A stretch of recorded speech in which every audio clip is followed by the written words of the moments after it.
સ્વામી સચ્ચિદાનંદ પરમહંસ.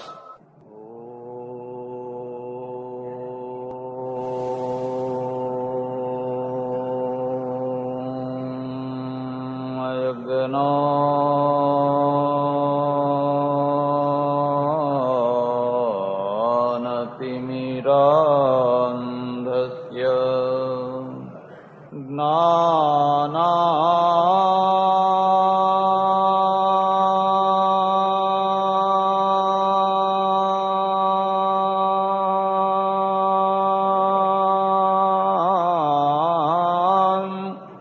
જનશલાકયા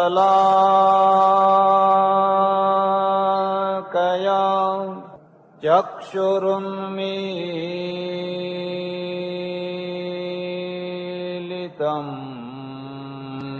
યેન તસ્મૈ શ્રીગુરવે નમઃ. કૃષ્ણ કનૈયા લાલ કી જય. રામચંદ્ર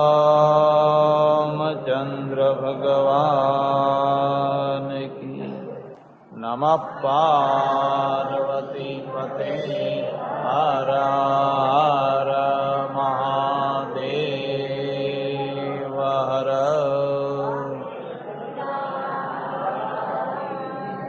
સંત ચરિત્રોના માધ્યમથી હરિચર્ચા કરવાનો પ્રસંગ ચાલી રહ્યો છે. આજે મારે જે ચરિત્ર કહેવાનું છે કબીરનું કહેવાનું. સદગુરુ કબીર. અને કબીરનું ચરિત્ર અત્યંત નિર્મળ છે, અત્યંત મહાન છે. હજારી પ્રસાદ દ્વિવેદી થયા, કાશીમાં બહુ મોટા વિદ્વાન થયા. હજારી પ્રસાદ દ્વિવેદી હિન્દી સાહિત્યની અંદર એમનું બહુ મોટું માન છે. એમણે લખ્યું છે કબીર જેવી વિભૂતિ આજ સુધી મેં જ કોઈને જોઈ નથી. આટલી મહાન વિભૂતિ મારા જોવામાં આવી. મહાન વિભૂતિ એનો દૂર દૂર સુધી, ગામડે ગામડે સુધી, ઝોપડે ઝોપડે સુધી, કાશ્મીરથી માંડીને ઠેઠ કન્યાકુમારી સુધી, જ્યાં જુઓ ત્યાં કબીરની સાખી પહોંચ્યા વિના રહ્યું હોય. પણ જેવું જ્ઞાનેશ્વરનું જીવન, એ 4 બાળકોનું જીવન, એવી જ રીતે સંત કબીરના જીવનની અંદર પણ કેટલીય વેદનાઓ છે. એક નહીં પણ કેટલીય વેદનાઓ છે. એક બ્રાહ્મણ વિધવા સ્ત્રી, બ્રાહ્મણ અને પાછી વિધવા. ભગવાન કોઈને વિધવા ના બનાવે. ભલે કોઈ પુરુષને વિધુર બનાવવા હોય તો બનાવે, પણ કોઈ સ્ત્રીને વિધવા બનાવે. પણ વિધવા બનાવે ને તો ઊંચી કોમો જે કહેવાય છે એમાં કોઈને ના કરે. ઉતરતી કોમ હોય ને એ નવું લગ્ન કરે તો એને કઈ આંચ આવે, એ નરકમાં ના જાય, એને કઈ કોઈ ડાઘ ના લાગી જાય, એને કોઈ કલંક ના લાગે, એના કારણે કઈ એના મા બાપ કે કોઈને શરમાવવું પડે નહીં. પણ જેમ જેમ માણસનું ઊંચી કોમ થતી જાય, ઊંચું કુળ થતું જાય, એટલે એક નિશ્ચિત પ્રકારનો મૂલ્ય થતા જાય. અને લોકો એમ કે અમે ઊંચા. એમ કે કેમ ઊંચા? કે અમારે ત્યાં નાતરા ના થાય. વિધવા વિવાહ ના બોલે. શું બોલે? નાતરા. હલકો શબ્દ બોલે. અમારે ત્યાં નાતરા ના થાય. તો એક ટાઈમ હતો જ્યારે કોઈ સ્ત્રી 8 વર્ષની ઉંમર હોય એને પરણાવી દેવામાં આવતી, 3 વર્ષમાં પરણાવી દેવામાં આવતી, 5 વર્ષમાં, 10 કે 12 વર્ષની કન્યા થઈ જાય એટલે લોકો ટીકા કરવા લાગે કે આ શું ધાર્યું છે તમે, છોકરીને મોટી કરી છે આટલી મોટી. 10 વર્ષ નહીં થતા થતા તો એને પરણાવી દેવાની. પરણાવી દો એ ઠીક છે, પણ સામે મૂર્તિઓ છે ને એની કોઈ તપાસ નહીં કરવાની જોઈએ એવી. એમાં પેલીને તો કશી ખબર જ ના હોય મને કોના સાથે પરણાવેલી છે. હવે જરા કુદરતી વ્યવસ્થા પ્રમાણે જુઓ. તમારી વ્યવસ્થા અને કુદરતની વ્યવસ્થા બેયમાં જો વિરોધ થયો તો તમે જીતશો કે કુદરત જીતશે? તમે કુદરતના આગળ જીતી શકવાના. એ વ્યવસ્થા એવી હોવી જોઈએ, ધર્મ એવો હોવો જોઈએ જે કુદરતની વ્યવસ્થાના સામે ના જતી હોય. અને જો એ સામે જતી હોય તો એ લાંબો ટાઈમ ટકી શકવાની. 8 વર્ષની 10 વર્ષની છોકરી વિધવા થઈ હોય, એને ખબર ના હોય કે હું વિધવા થઈ છું.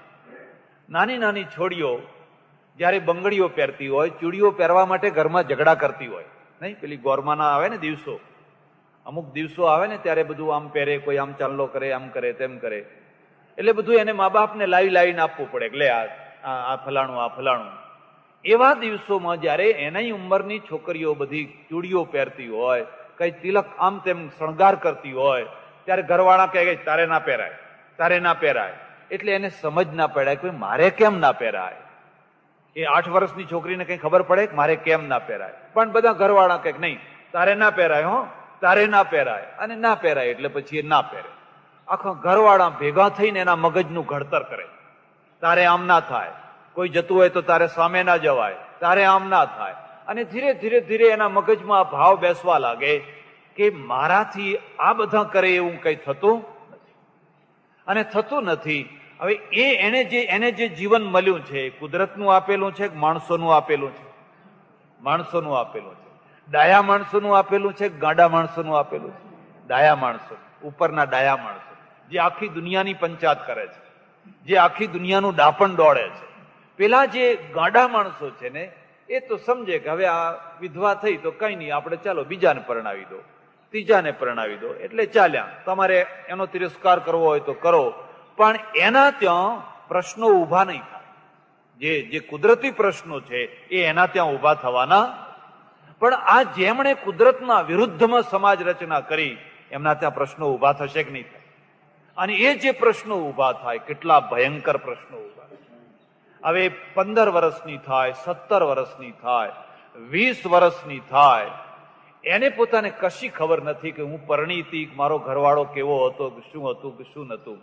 પણ એ જયારે 20 વર્ષની ઉંમરમાં, 22 વર્ષની ઉંમરમાં જયારે પગ મૂકે અને અંદરથી આવેગ આવે, એ આવેગના સામે રાખ થઈ જાય, એ આવેગના સામે ટકી ન શકે, અને કોઈ વાર એનો પગ કોઈ જગ્યાએ પડી જાય, પરિણામ કોને ભોગવવાનું? કોને પરિણામ ભોગવવાનું? પછી તમે એનું ગળું દાબીને મારી નાખો. હે રાડ, તે અમને કલંક લગાડ્યું. પણ કલંક લગાડ્યું એવું તમે કર્યું શું કામ? ભૂલ એની છે કે તમારી છે? પછી એનું ગળું દબાવીને કાં તો એને મારી નાખો, કાં તો કોઈ. તો આવી સ્થિતિમાં એના હાથે જે પાપ થયું, એ પાપના પાછળ સમાજ રચના કારણ ખરી કે નહીં? સમાજ રચના કારણ. અને પહેલેથી તમે જોશો, સ્ત્રીઓના માટેના જે નિયમો બનાવ્યા ને, કોઈ સ્ત્રીએ ના બનાવ્યા, પુરુષોએ બનાવ્યા. અને જ્યારે નિયમ બનાવનાર પોતાને પાળવાના ન હોય એવા નિયમ બનાવે તો કોઈ દિવસ નિયમમાં ન્યાય આપી શકે. સ્ત્રીઓના નિયમ જો સ્ત્રીઓએ બનાવ્યા હોત ને, તો એમને બરાબર સમજીને બનાવ્યા હોત, એમના પ્રશ્નોને સમજીને બનાવ્યા હોત. પણ સ્ત્રીઓના નિયમો મેં બનાવ્યા, મારા નિયમો તમે બનાવ્યા. અને મોટા ભાગે તમારે જોવું હોય તો જોજો, નિયમો બનાવનારા પોતે નિયમ પાળતા નથી હોતા. એકના પ્રસંગો જોઈ જોજો તમે. જેમણે કડકમાં કડક નિયમો બનાવ્યા શિષ્યો માટે, અનુયાયીઓ માટે, હું પોતે નહીં પાડું. અને હું ના પાડું એટલે એના માટે સરળમાં સરળ ઉપાય, એ તો ભગવાન કહેવાય. ભગવાનને કઈ નિયમ હોય? ભગવાન તો લીલા ગમે તેમ કરે, ભગવાન માટે કઈ નિયમ હોય? જ્યારે બીજા માટે નિયમ બનાવવામાં આવે ત્યારે નિયમમાં વ્યવહારિકતા રહેતી હોતી. તો હવે એવી કોઈ બ્રાહ્મણ વિધવા થયેલી સ્ત્રી, અને કાળ ચોઘડિયા કોના ઉપર નથી આવતા હોતા? કોઈ મોટા ઋષિએ બચી શક્યા છે? મોટા સમર્થમાં સમર્થ ઋષિઓ ઉપર એ કાળ ચોઘડિયા આવ્યા છે કે નથી આવ્યા? તો આ તો બિચારી અબોધ છે, અજ્ઞાન છે, એને તો સંસારે નથી જોયો, કશીએ એને ખબર નથી. અને એવા કોઈ કાળ ચોઘડિયામાં એનો પગ એક કુંડાળામાં પડી ગયો. એમાંય પછી વિશેષતા, પુરુષને તો કઈ લેવા દેવા નહીં. પાપ વળગે તો સ્ત્રીને જ વળગે, ભોગવવાનું તો સ્ત્રીને જ નહીં, પુરુષને તો કઈ નહીં. હવે આ સ્ત્રી છે ને સગર્ભા થઈ, અને એના મનમાં ચિંતા થયા કરે કે હવે શું થશે, હું મોઢું શું બતાવીશ, મારું શું થશે. ગુજરાતમાં તો ઘણું સારું છે, તમને ખબર નથી ને, બધી વાતો મારાથી અહીં કહી ન શકાય. યુપી ને બિહાર એ પ્રદેશોની અંદર કોઈ ઘરમાં વિધવા થયેલી બહેન હોય કે દીકરી હોય, અને એની જો આવી સ્થિતિ થઈ ગઈ હોય તો મા બાપ છે ને એને દૂરના કોઈ મેળામાં લઈ જાય. ચાલો એમ કે તને મેળો બતાવવા લઈ જઈએ, એને મેળામાં લઈ જાય. અને મેળામાં 50,000 લાખ માણસો ભેગા થયા હોય એવા દૂરના મેળામાં લઈ જઈ અને પછી એનાથી છૂટા પડી જાય, એને એકલીને મૂકી દે. હવે જેણે ઘરનું ભાગોળ બહાર ના જોયું હોય એને 50-100 માઇલ દૂર ઉપર કોઈ મેળામાં રખડતી મૂકી દો તો એને કોઈ આધાર ખરો? ઉપર આકાશ ને નીચે ધરતી. પેલા જાણે કે છૂટ્યું, આપણે હવે આ પાપમાંથી છૂટ્યા. પણ એનું થશે શું? હવે સાંજ સુધી મારા મા બાપ, મારા મા ક્યાં, મારી બા ક્યાં, મારા ફલાણા ક્યાં, એમ આખા મેળામાં રડ્યા કરે ને ફર્યા કરે. અંતે એને કોણ મળી જાય?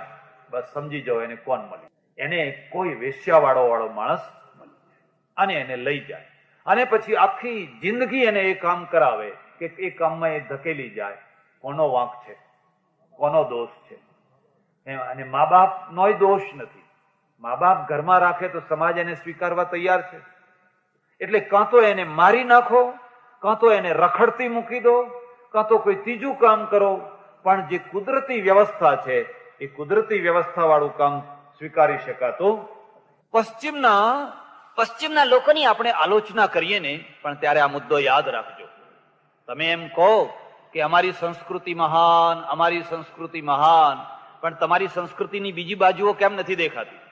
જ્યાં લાખો વિધવાઓ 8, 10, 15 વર્ષની ઉંમરમાં વિધવા થઈને આખી જિંદગી સુધી રીબાઈને જીવતી હોય છે અને ખોટી રીતે કોઈ વાર સંડોવાઈ જતી હોય છે, એ ભાગ તમને કેમ નથી દેખાતો? બીજા બધા ઘણાય ભાગો છે, તમને કેમ નથી દેખાતો? આવી એક વિધવા સ્ત્રી, અને એને જાણતા અજાણતા અબૂધ રીતમાં કોઈ જગ્યાએ કુંડાળામાં એનો પગ પડી ગયો. પછી સગર્ભા થઈ અને એને વિચાર આવ્યા કરે, હવે મારે શું કરવું, હવે મારે કેમ કરવું, હવે મારે ક્યાં જવું? આજે તો જમાનો ઘણો બદલાઈ ગયો, આજે તો બધું ઘણું રૂપાંતર થઈ ગયું. પણ આજથી 500 વર્ષ ઉપરની વાત, 15મી શતાબ્દી, અને 15મી શતાબ્દીમાં એ જમાનો સિકંદર લોદીનું રાજ્ય ચાલે એટલે મુસ્લિમ રાજ્યની અંદર પણ કડક કાયદા, માત્ર હિન્દુઓના જ નહીં, એના પણ કડક કાયદા. પણ આ સ્ત્રીના મનમાં એ રહીને એમ થયા કરે. આમ તો બીજો રસ્તો કરવો હોય તો કરી શકાય, એનો નિકાલ કરવો હોય તો કરી શકાય, પણ એને અંદરમાં રહીને એમ થયા કરે, મારા અંદર કોઈ દિવ્ય વિભૂતિ આવેલી છે, એની મને પ્રતીતિ થાય છે, એનું મને ભાન થાય છે. મારા અંદર જે છે એ કોઈ અદ્ભુત આત્મા આવેલો છે, અને મારે બીજો રસ્તો કોઈ કરવો નથી. અને એ જ આત્મા એને બળ આપે, એને હિંમત આપે. કોઈની પાસે બેસો તો હિંમત આવે, પાસે બેસવાથી હિંમત આવે કે ના આવે? તમારું કૂતરું હોય અને કોઈની સાથે લડવા ગયું હોય, પણ એ કૂતરું ભારે પડતું હોય તો આવીને તરત તમારા પાસે આવીને ઊભું રહી જાય. તમે આગળ ચાલો એટલે તમારા આગળ ચાલે કે ના ચાલે? એને હિંમત આવી કે ના આવે? કોઈના સમીપમાં રહેવાથી એ હિંમત આવે. કોઈ કોર્ટ કચેરીમાં માણસ ગયો હોય ને એની સાથે 25 માણસો જઈને ઉભા રહે, તેને હિંમત આવે કે ના આવે? પણ જઈને ઉભા રહો છો કોઈ દાડો ઘર ભેગા? એને હિંમત આવી, એને બળ આવ્યું, એને શક્તિ આવી. મારા અંદર કોઈ દિવ્ય આત્મા આવેલો છે, અને દિવ્ય આત્માનો મારે નિકંદન નથી કાઢવું. સમાજ મને જે કહેશે હું સાંભળી લઈશ, જે થવાનું હશે એ થશે, પણ મારે દિવ્ય આત્માનું રક્ષણ કરવું છે. એમ કહેવાય છે બરાબર પૂરા દિવસો થયા, કાશીમાં લહેર તારા કરીને એક તળાવ છે. કોઈ વાર જાઓ તો યાત્રા કરજો. કાશીમાં તો કેટલા મહાપુરુષો. કાશીમાં બુદ્ધનું તીર્થ છે સારનાથ, પાર્શ્વનાથ જૈન ધર્મનું મોટું તીર્થ છે, પાર્શ્વનાથની પણ એ નગરી. તુલસીદાસ પણ કાશીમાં રહીને ગ્રંથોની રચના કરી, અને કબીરનું પ્રાકટ્ય પણ કાશીમાં. લહેરતાળા તળાવ, અને તળાવમાં એને પ્રસૂતિ આપી બાળકને જોયું. તેજસ્વી બાળક, જન્મતાની સાથે જ મન મુગ્ધ થઈ જાય એવું.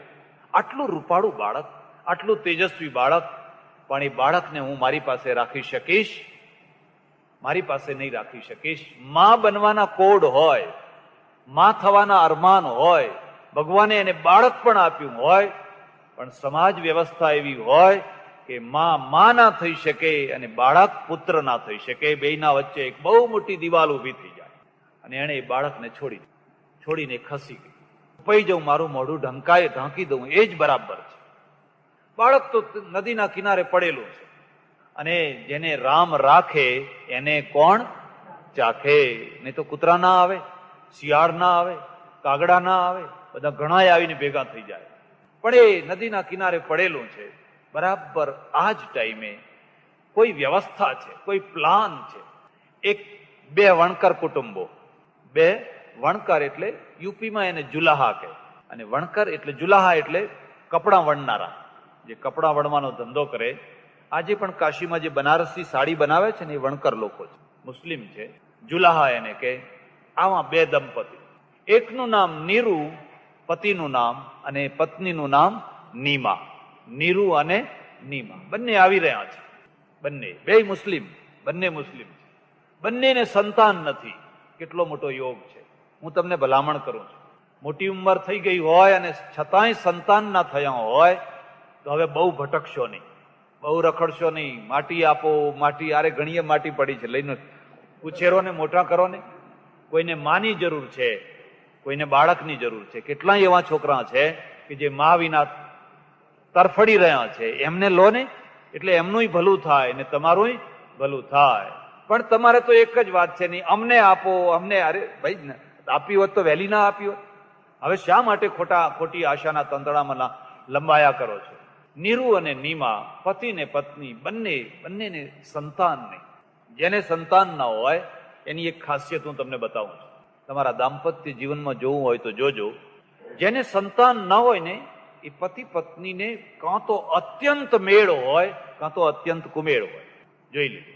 અત્યંત કુમેળ હોય તો છૂટા થઈ જાય, પણ મોટી ઉંમર સુધી પણ એ છૂટા ના થયા હોય, એમાં આત્મીયતાની એક ગાંઠ વળી હોય. એટલે તો બે નપતા હોય એકબીજાને, એટલે તો એકબીજાને નિભાવતા હોય. એ તો પુરુષ એમ ના કે લે હું બીજી વાર પરણું છું, કામ કરું છું, તેમ કરું છું. પણ એ પતિ પત્નીઓમાં તમે જોજો, ખાસ અનુભવ કરીને જોજો, 40, 45, 50, 55, 60 વર્ષ થાય, ભલે એમને સંતાન ન મળ્યું હોય, પણ પતિ અને પત્નીનો આત્મા એકબીજામાં ગૂંથાઈ ગયેલો. એ એકલા પડે ત્યારે કે પેલી પત્ની છે ને એ કે તમે બીજી પરણી લો ને, તમારો વંશ રાખવો હોય તો બીજી કરી લો ને. પણ પેલો પુરુષ કે ના હો, મારે બીજી નથી કરવી. જો મારો વંશ રાખવો હોત તો ભગવાન તારામાં જ ના આપોત. એટલે હવે તો એ વાત ના કરજો. બે એકબીજા પ્રત્યે ઉદાર હોય, પેલી છૂટ આપતી હોય અને પેલો છૂટ લેવા તૈયાર હોય, તો બંનેનું દાંપત્ય, બંનેના આત્મા એકબીજામાં મળેલા હોય તો જ એવું થઈ શકે. ને જો આત્મા ના મળ્યા હોય તો જ્યારે જુઓ ત્યારે ખટખટ ખટખટ ખટખટ થયા કરતી હોય. એમને સંતાન તો ન મળ્યું હોય, પણ એમને દાંપત્ય મળ્યું હોય, બે સાથે ને સાથે. અમારે વૃદ્ધાશ્રમમાં થોડાક ટાઈમ પહેલા એક દંપતી આવેલું, વાણિયા હતા, મોટી ઉંમરના. પતિ તો લગભગ આંધળા જેવા, દેખાય નહીં, એટલે પેલી પત્ની એમને હાથ પકડીને દોરે. પણ તમે જુઓ તો આપણે રાજી થઈ. જમવા બેસે તોય બે સાથે, દર્શન કરવા જાય તોય સાથે, બજારમાં જાય તોય સાથે, ગમે ત્યાં જાય. એક હોય એટલે બીજું હોય ને હોય જ. અને કંઈક વાતો કરે ને, પેલો પુરુષ છે ને, એ પુરુષ જયારે કંઈક વાત કરે, બેયનો સાત્વિક સ્વભાવ, એટલે પેલાને ભગવાન કહે, પત્નીને ભગવાન કહીને બોલાવે. ભગવાન આ વાત કરું, એટલે પેલા ભગવાન કહે હારું કરો, એમ કે કરો ને, એમાં મને શું પૂછો છો? એટલે પેલા પછી વાત કરે. ત્યારે મને એમ થાય કે ભલે તમને પુત્ર ન મળ્યો, સંતાન ન મળ્યું, પણ તમને દાંપત્ય મળ્યું છે, બંને વચ્ચેનો એક પ્રેમ મળ્યો છે. અને નવાઈ તો જુઓ, આ પુરુષ છે ને એ કોઈ જગ્યાએ બેસીને ભાગવતનો પાઠ કરે અને પેલી પત્નીને સંભળાવે. બસ આ જ એમનું કામ. વૈષ્ણવ ધર્મ એટલે પુરુષ છે એ ભાગવતનો પાઠ કર્યા કરે અને પત્નીને સંભળાવ્યા કરે. એક વક્તા ને એક શ્રોતા, ત્રીજા કોઈની જરૂર. બસ ટાઈમ થાય એટલે જમી લેવાનું, સાદું જમી લેવાનું ને સાદું જીવન. કોઈ મહેચ્છા નહીં, કોઈ ઈચ્છા નહીં, કોઈ જાતની કોઈ વૃત્તિ નહીં. ઘણા આશ્રમોમાં મહિનો, 2 મહિના, 4 મહિના, 6 મહિના રહે, વળી બીજા આશ્રમમાં. મેં કહ્યું તમને ભગવાને જેટલું આપ્યું છે ને એટલું બીજા કોઈને નથી આપ્યું. આ તમે જ્યાં છોકરા છે ત્યાં જઈને જુઓ તો ખરા, હાય હાય હાય હાય સિવાય બીજું કઈ થતું. એટલે નીરુ અને નીમા આ બંને આવતો હતો અને એમની નજર છે ને આ તળાવના કિનારા ઉપર પડી અને બાળક રડવા લાગ્યું. ઈશ્વરની બહુ જ દયા છે કે જન્મેલું બાળક રડે છે. બહુ દયા છે. જો જન્મેલું બાળક રડે જ નહીં તો શું થાય? કલ્પના કરી શકો છો શું થાય? તો કોઈ એની કાળજી જ ના લે. કાળજી ક્યારે લેવાય? જયારે રડતું હોય ત્યારે લેવાય. નહીં તો આ માયો તો ફરતી હોય આડી અવળી, આમ વાસણ ઘસતી હોય, આમ કરતી હોય, તેમ કરતી હોય. હવે રડવાનું જ ના મૂક્યું હોય તો હા સુધી એમનો કોઈ ખબર જ ના લે. પણ જ્યાં કલાક, 1.5 કલાક, 2 થાય એટલે વિસલ શરૂ થઈ જાય. અને જેમ જેમ વાર થાય એમ વિસલનું સુર થતો જાય ને પછી તો વિસલ એવી જોરથી થાય કે બધા કામ પડતા મૂકવા. એ તો પરમેશ્વરે બહુ દયા કરી છે કે રડવાનું મૂક્યું છે. જો રડવાનું ના મૂક્યું હોય તો કોઈ એમની કાળજી લે. નીરુ ને નીમા બંનેની નજર પેલા બાળક ઉપર પડેલી, તરતના જન્મેલા બાળક ઉપર. અને થયું આપણે લઈ લઈએ, પણ પેલી નીરુ છે ને, નીરુ પુરુષ છે, નીમા સ્ત્રી છે. નીમા કે છે આપણે લઈ લઈએ. નીરુ કે નહીં, આપણે નથી લેવું. પુરુષ કે છે નથી લેવું. અરે કોનું હોય, કેવું હોય, શું હોય, આપણે ઉપાધિમાં પડીએ. અને હજુ તો આપણે પરણીને થોડા જ દિવસ થયા છે. તારે બાળકો તો થવાના જ છે ને, પછી તારા બાળકો થશે તો આ બાળક ને એ બાળકો બહુ બહુ ઉપાધિ થશે, આપણે લેવું નથી. પણ પરમેશ્વર વસતા હોય છે. પેલી નીમા છે ને ભર જુવાનીમાં પરણીને આવી રહેલી છે. એ કહે છે નહીં, મારે તો આ બાળક લેવું જ છે. મારે મારા બાળકની જરૂર નથી, મારે તો આ બાળક લેવું જ છે. અને પછી નીરુએ નમતું જોખ્યું, ભલે તારી ઈચ્છા હોય તો તું આ બાળક લઈ લે. બસ હું તમને આજ ભલામણ કરું છું. એવા ઘણા બાળકો છે જેને બાપની જરૂર છે, જેને માની જરૂર છે. અને એવા ઘણા બાપ ને માં છે કે જેમને બાળકની જરૂર છે. પણ એ સ્વીકાર કરી લે તો. સ્વિટ્ઝરલેન્ડમાં તમારા બાળકો જાય છે કે નહીં જાય? ઠેઠ અહીંથી તમારા બાળકો દત્તક થઈને સ્વિટ્ઝરલેન્ડ સુધી જાય છે, તો તમે કેમ નથી લેતા? પેલા ગોરી ચામડી વાળા ને તમે તો જરા જુદી ચામડી વાળા, છતાં પેલા લોકો સ્વીકાર કરે છે. અને એ બાળકને મુસ્લિમ, આખો મહોલ્લો મુસ્લિમ, મુસ્લિમ સંસ્કાર, મુસ્લિમ ઘરો, એ જ મહોલ્લામાં એ બધા એ બાળકને બધાને ઉછેરીને મોટા કરવા લાગ્યા. જયારે એ રમતું મોટું થયું, રમવા જાય, બધા જ મુસ્લિમ બાળકો એ બધા જુદી જુદી રીતે કંઈક બોલે, ત્યારે આ શું કે પેલા અલ્લાહ બોલે એટલે આ રામ બોલે. કોણે એને સંસ્કાર આપવા ગયું? કોણે એને રામ નામનો મંત્ર આપવા ગયું? અને તિલક કરે, કોટમાં માળા નાખે, એટલે બધા ભેગા થઈને કે કાફર હે, કાફર હે, કાફર હે, એ કાફર હે. પેલા એના મા બાપને કહે કે કાફરને ક્યાંથી ઉપાડી લાયા છો? ઘણાય સમજાવે, પણ આના આખા સંસ્કાર જુદા જુદા તે જુદા, બિલકુલ જુદા જ સંસ્કાર. એટલે આ હું તમને કહું છું, સંતો જન્મજાત હોય છે. ઉપદેશ આપીને કે સમજણ પાડી પાડીને સંતો બનાવી શકાતા હતા. ક્યાં પરિસ્થિતિ હતી, કેવા સંસ્કારો હતા, પણ એની જ ટ્રેક લીધી. અને એ સંસ્કાર એને ક્યાંથી આવ્યા? એના બાપના વારસામાંથી, એની માના વારસામાંથી. ભલે એ નામ આપણે જાણીએ કે ના જાણીએ, પણ પેલો જે વારસો હતો ને, એ વારસો એના અંદર ઉતરી આવ્યો. અને એ જ વારસો હવે એને રામ રામ બોલાવે છે. એ જ વારસો એને તિલક કરાવે છે. એ જ વારસો એને ગળામાં માળા નખાવે છે. અને બહુ પ્રયત્ન કર્યો, કોઈ રીતે આ છોકરો પાછો વળે, કોઈ રીતે આ છોકરો બરાબર સરખો થાય, પણ એ ના થાય તે ના જ થાય. હાર્યા પછી પણ નીરુને અને નીમાને એના ઉપર વાલ ઘણું, પ્રેમ ઘણું. બાળક પણ એટલું સરસ ને એના ઉપર વાલ થઈ આવે એવું. હવે ધીરે ધીરે એ બાળક મોટું થયું. ઘરમાં સાળ, કપડાં વણવાનો ધંધો, કપડાં વણ્યા જાય અને દોહા અને સાખી અને ચોપાઈઓ બનાવે રાખે.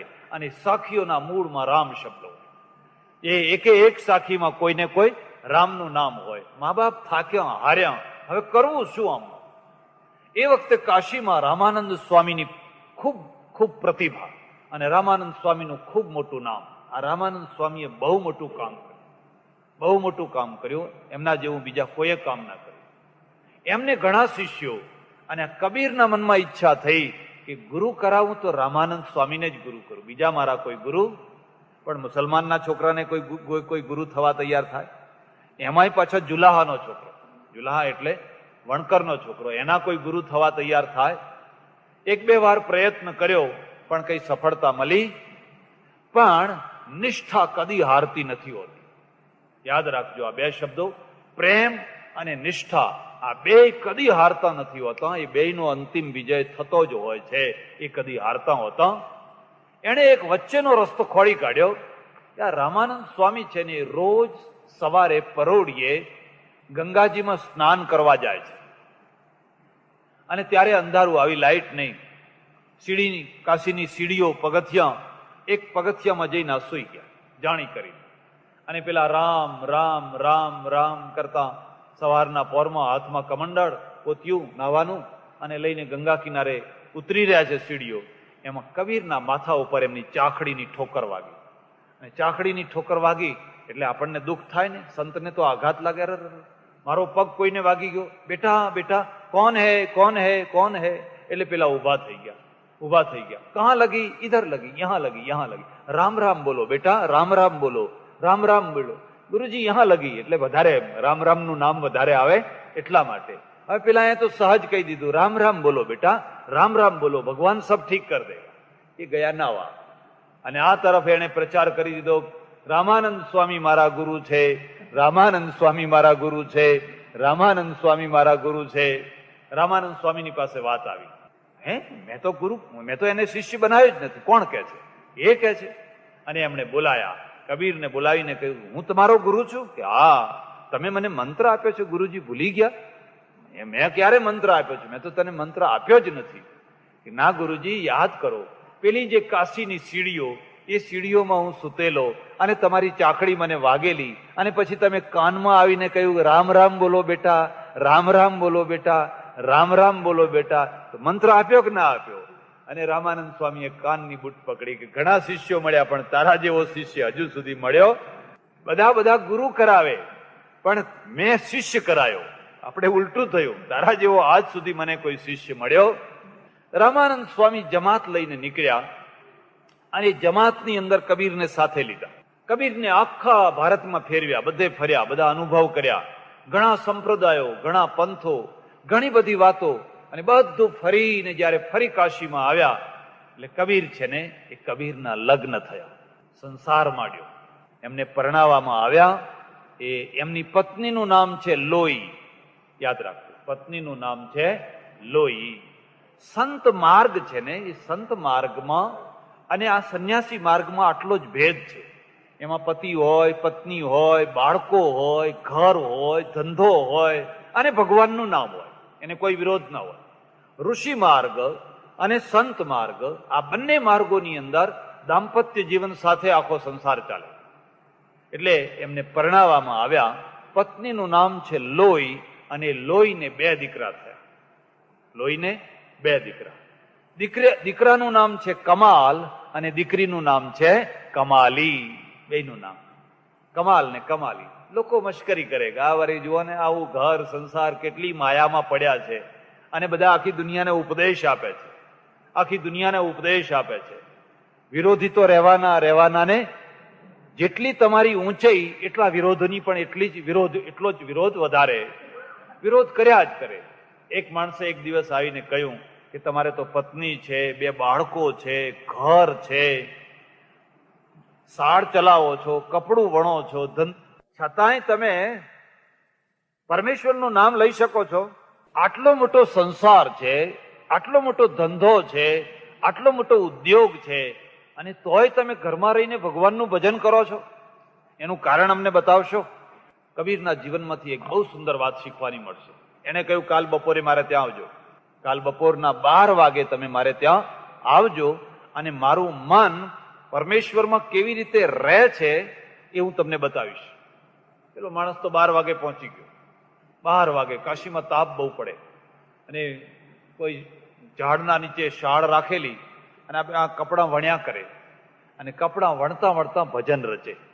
કબીરનું જે બીજક છે, એમાં જે રમૈની, ચોપાઈ, દોહા, સોરઠા, છંદ, ભજનો, આ બધું છે ને એ શાળ ઉપર રચેલું છે. એક તરફ પેલું કામ થાય, અને બીજી તરફ બુદ્ધિનું કામ કરે, આપોઆપ, નવરા બેસીને નહીં, કોઈ ઝાડ નીચે રૂમ બંધ કરીને નહીં. એક જમાનો હતો, આ બહેનો બધી છે ને પરોળીએ ઉઠે, અને પરોળીએ ઉઠે એવા દાંતણ એ કર્યા વિના સીધા જઈને ઘંટી ઉપર બેસી જાય, અને ઘંટી દળે એટલે આ મકોડા છે ને આમ થયા કરે, આ ગરદનથી માંડીને બધું. એટલે પછી ડોક્ટર કહે અહીં બાંધો ને અહીં બાંધો ને, પાટ ઉપર સૂવું પડશે ને, કઈ સૂવું જ ના પડે. કેમ કે વ્યાયામ થયા કરે કે ના થયા કરે? વ્યાયામ આખો થઈ જાય પછી વલોણું વલોવે. વલોણું વલોવતા હોય ત્યારે તમે જોજો ને કેટલો વ્યાયામ થાય છે. પછી પાણી ખેંચે કુવામાંથી. હવે આ વ્યાયામ તો આજે પુરુષો કરે ને તો આ અડધા ડોક્ટરો બંધ થઈ જાય, દવાખાના બંધ કરી દેવા પડે, એટલો વ્યાયામ થાય. અને જયારે એ ઘંટી દળતા હોય, ડાબા હાથે મુઠ્ઠી ઓરતા જાય ને જમણા હાથે દળતા જાય, અને પ્રભાતિયા ગાતા જાય હાલત ભેર. જેમને જે ભજનો ગીતો જે આવડતા હોય ને, નરસિંહ મહેતાના, મીરાબાઈના, હલક ભેરે ગાતા જાય, આખા ઘરનું વાતાવરણ સાત્વિક થઈ જાય. પરોઢિયે ઉઠી અને પ્રાર્થના કરવાની જરૂર નહીં, આ પ્રાર્થના થઈ રહી છે. લોટ અને એ લોટમાં એનો અંશ આવે કે ના આવે? જે લોટ દળાતો હોય એમાં તમારા મુખમાંથી, તમારા રોમે રોમેથી જે ભજન નીકળતા હોય એની અસર એ લોટમાં આવે કે ના આવે? એ લોટ જે ખાય એના અંદર એનો પ્રભાવ આવે કે ના આવે? એક વાતાવરણ જામી જાય. આખા મહોલ્લામાં આપણને જોયું હોય તો સુંદર મજાનું સાત્વિક વાતાવરણ હોય, કોયલ જેવો કંઠ હોય અને હલક ભેરે ભજનો ગવાતા હોય, દૂર દૂર સુધી સંભળાતા હોય, ઠંડી રાત હોય. કબીરે જે ભજન રચ્યા ને શાળ ચલાવતા ચલાવતા, કોઈની ભિક્ષા ઉપર નહીં, કોઈની આજીવિકા કરી, કોઈની માગીને નહીં, મહેનતનો રોટલો, પુરુષાર્થનો રોટલો, પરસેવાનો રોટલો કરતા જાય ને ભજનો રચતા જાય. કાગળ ઉપર લખે નહીં, એ તો ભણેલા જ નતા. મસી કાગજ છુઓ નહીં, કલમ ગયો નહીં હાથ. એ કહે છે મેં કોઈ દાડો નિશાળમાં પગ જ નથી મૂક્યો. પણ જે રચે એ યાદ રહી જાય. પાછળ એક ધર્મદાસ કરીને સ્વામી થયા, એક બીજા સ્વામી પણ થયા. એમણે એમના આખા બીજકનું સંપાદન કરી અને બીજકનો ગ્રંથ રચ્યો, બનાવ્યો. તો આવી રીતે એમના પદ નીકળ્યા કરે અને 12 વાગે પેલા ભાઈ આવીને ઉભા જુએ છે તો ભલે ઝૂંપડા જેવું ઘર હોય, ભલે માટીથી લીપેલું હોય, પણ તમારું મન સંતોષથી ભરેલું હોય ને તો આવનારનું મન ઠરી જશે. 5 મિનિટ માટે બેસવા આવ્યો હશે તો અડધો કલાક બેસવાની ઈચ્છા થશે. એણે કહ્યું હું પેલો પ્રશ્ન પૂછવા આવ્યો છું, તમે મને બતાવો કે સંસારમાં રહીને તમે આટલી ઊંચી ભૂમિકાએ કેવી રીતે પહોંચી શક્યા છો. બેસો, થોડી વારમાં બતાવું છું, મારું કામ પૂરું કરી લેવા દો, પછી હું તમને બતાવું છું. અને એને બૂમ પાડી, લોહી આવી કામ કરતી કરતી. શું મને આ જરા સૂતરના તાર દેખાતા નથી, ફાનસ કરીને લાવ ને જરા ઘરમાંથી.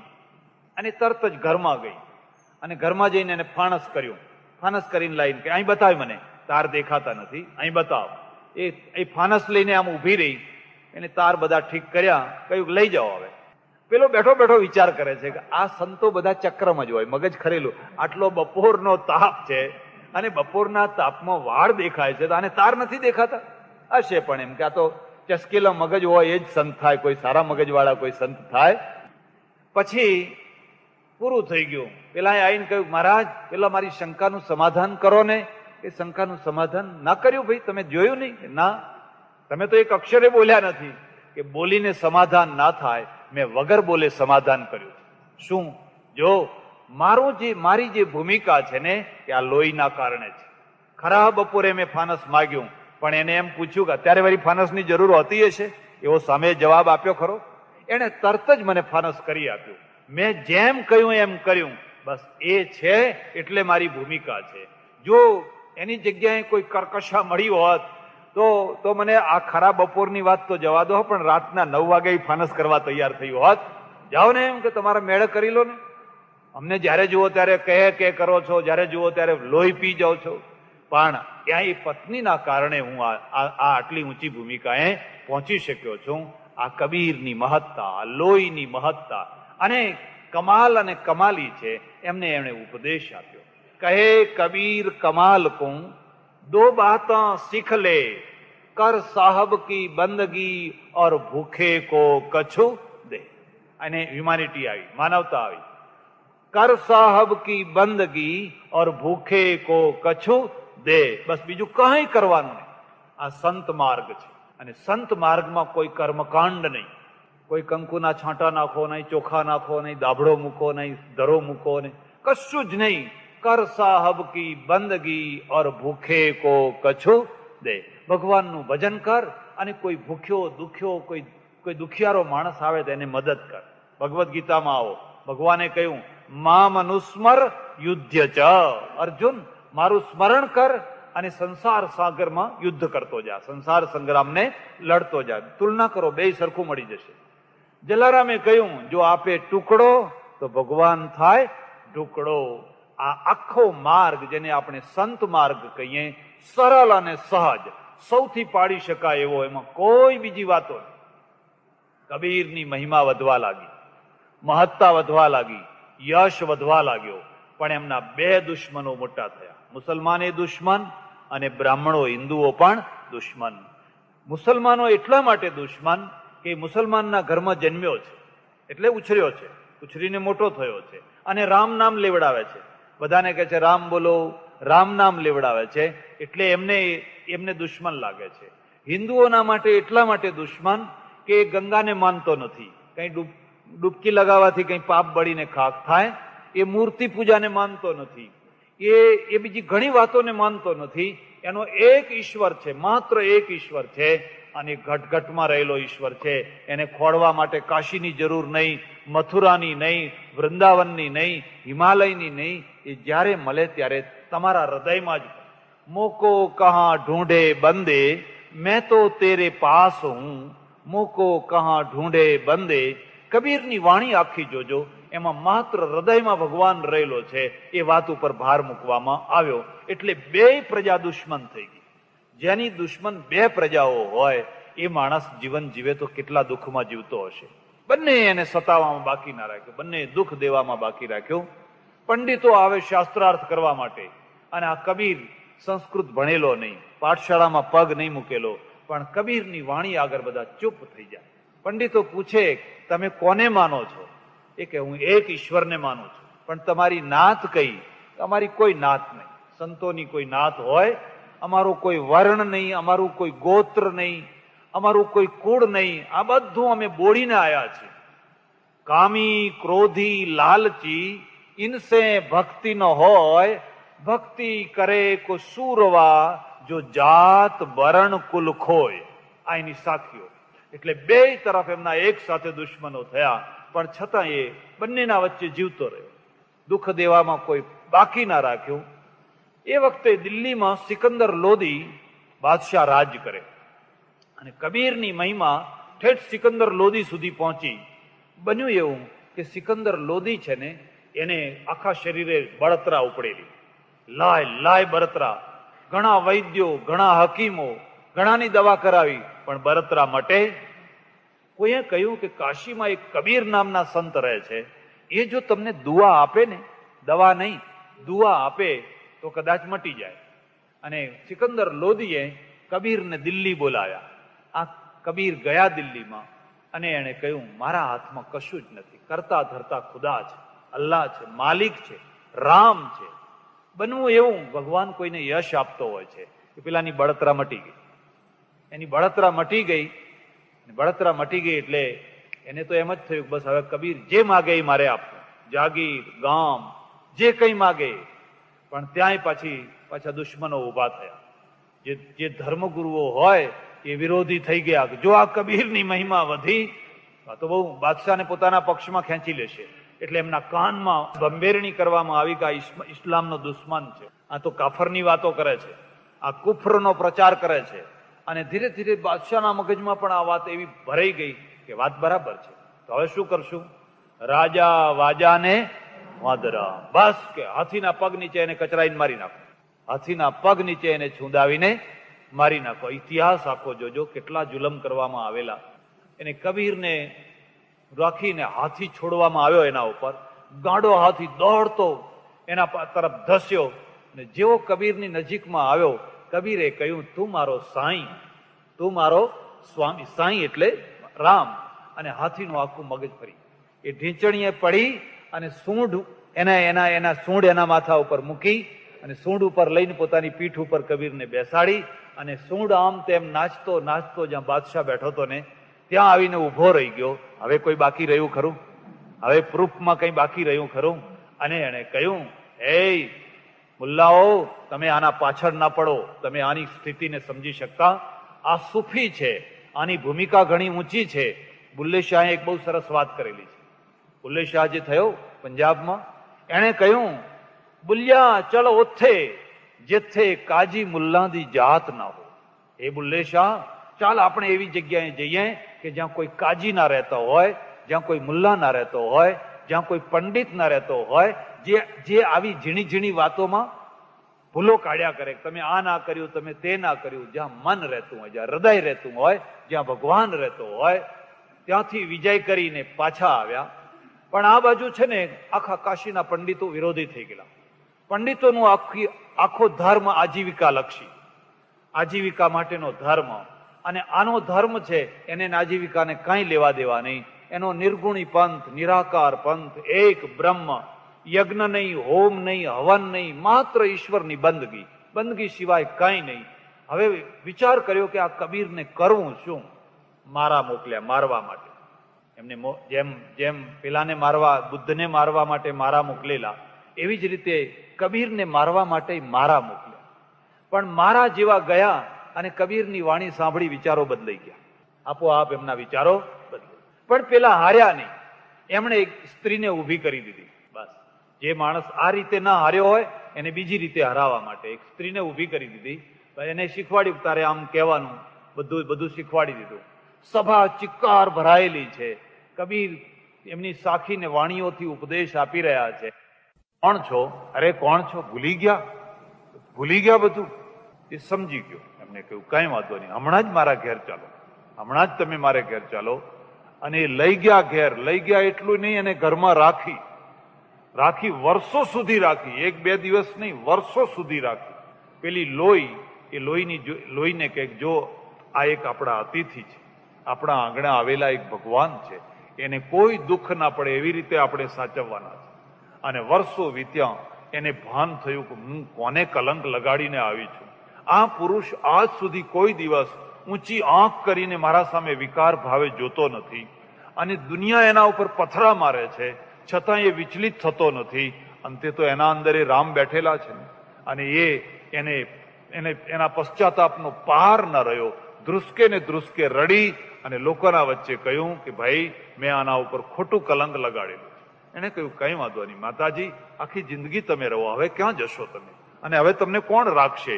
એટલે કબીરના ત્યાં જ તમે આખી જિંદગી સુધી એ બાઈને એમણે રાખી. અને એમને જે બીજક ને આ બધાની રચના કરી, એ બધાના મૂળમાં એક તત્વ હતું. પ્રાચીન કાળનો જે વૈદિક ધર્મ, અને વૈદિક ધર્મના ઉપનિષદમાં જે એક બ્રહ્મવાદ, એ એક બ્રહ્મવાદનો પુનરુદ્ધાર કર્યો. બૌદ્ધ ધર્મમાં ઘણી સારી વાતો હતી, પણ એમાં ઈશ્વર નહોતો. જગતનો કરતા કોઈ પરમાત્મા નહોતો, અને જગતનો કરતા કોઈ પરમાત્મા નહોતો એટલે એક પ્રકારની એમાં નાસ્તિકતા જેવું હતું. એ નાસ્તિકતાને દૂર કરવા અને વ્યવસ્થિત રીતે ઈશ્વરની એક વ્યવસ્થા કરવા માટે કબીરે વારંવાર કહ્યું, એક ઈશ્વર છે, એના સિવાય બીજું કશું છે, અને એ તમારા હૃદયમાં છે. એને ખોજવા માટે હિમાલયમાં જવાની જરૂર નથી કે કન્યાકુમારીએ જવાની જરૂર નથી, એ તો તમારા હૃદયની અંદર છે. 4 વેદ પડવો કરે, હરીસો નાહી હેત, માલ કબીરા લે ગયા, પંડિત ઢૂંઢે ખેત.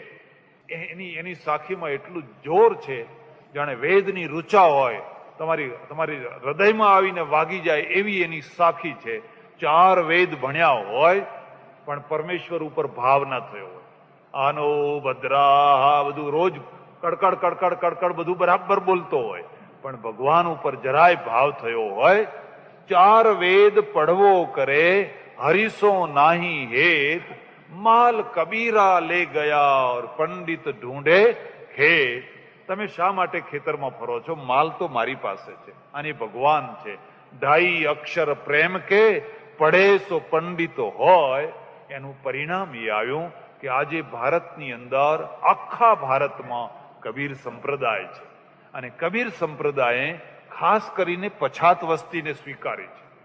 અને પછાત વસ્તી જેને આપણે કહીએ છીએ, એ ભલે આર્થિક રીતે પછાત હોય, શૈક્ષણિક રીતે પછાત હોય, પણ ધાર્મિક રીતે એ પછાત, એ હાથમાં તંબુરો હોય, મંજીરા હોય, 5-10 ભક્તો ભેગા થયા હોય, અને રાત્રે જેમ રાત ગળતી જાય એમ કબીરની વાણી એ લલકારતા જાય, અને કબીરની વાણી સાંભળો તો તમારા રોમ ઊભા થઈ જાય, એમાં જ્ઞાનનો ભંડાર ભર્યો હોય.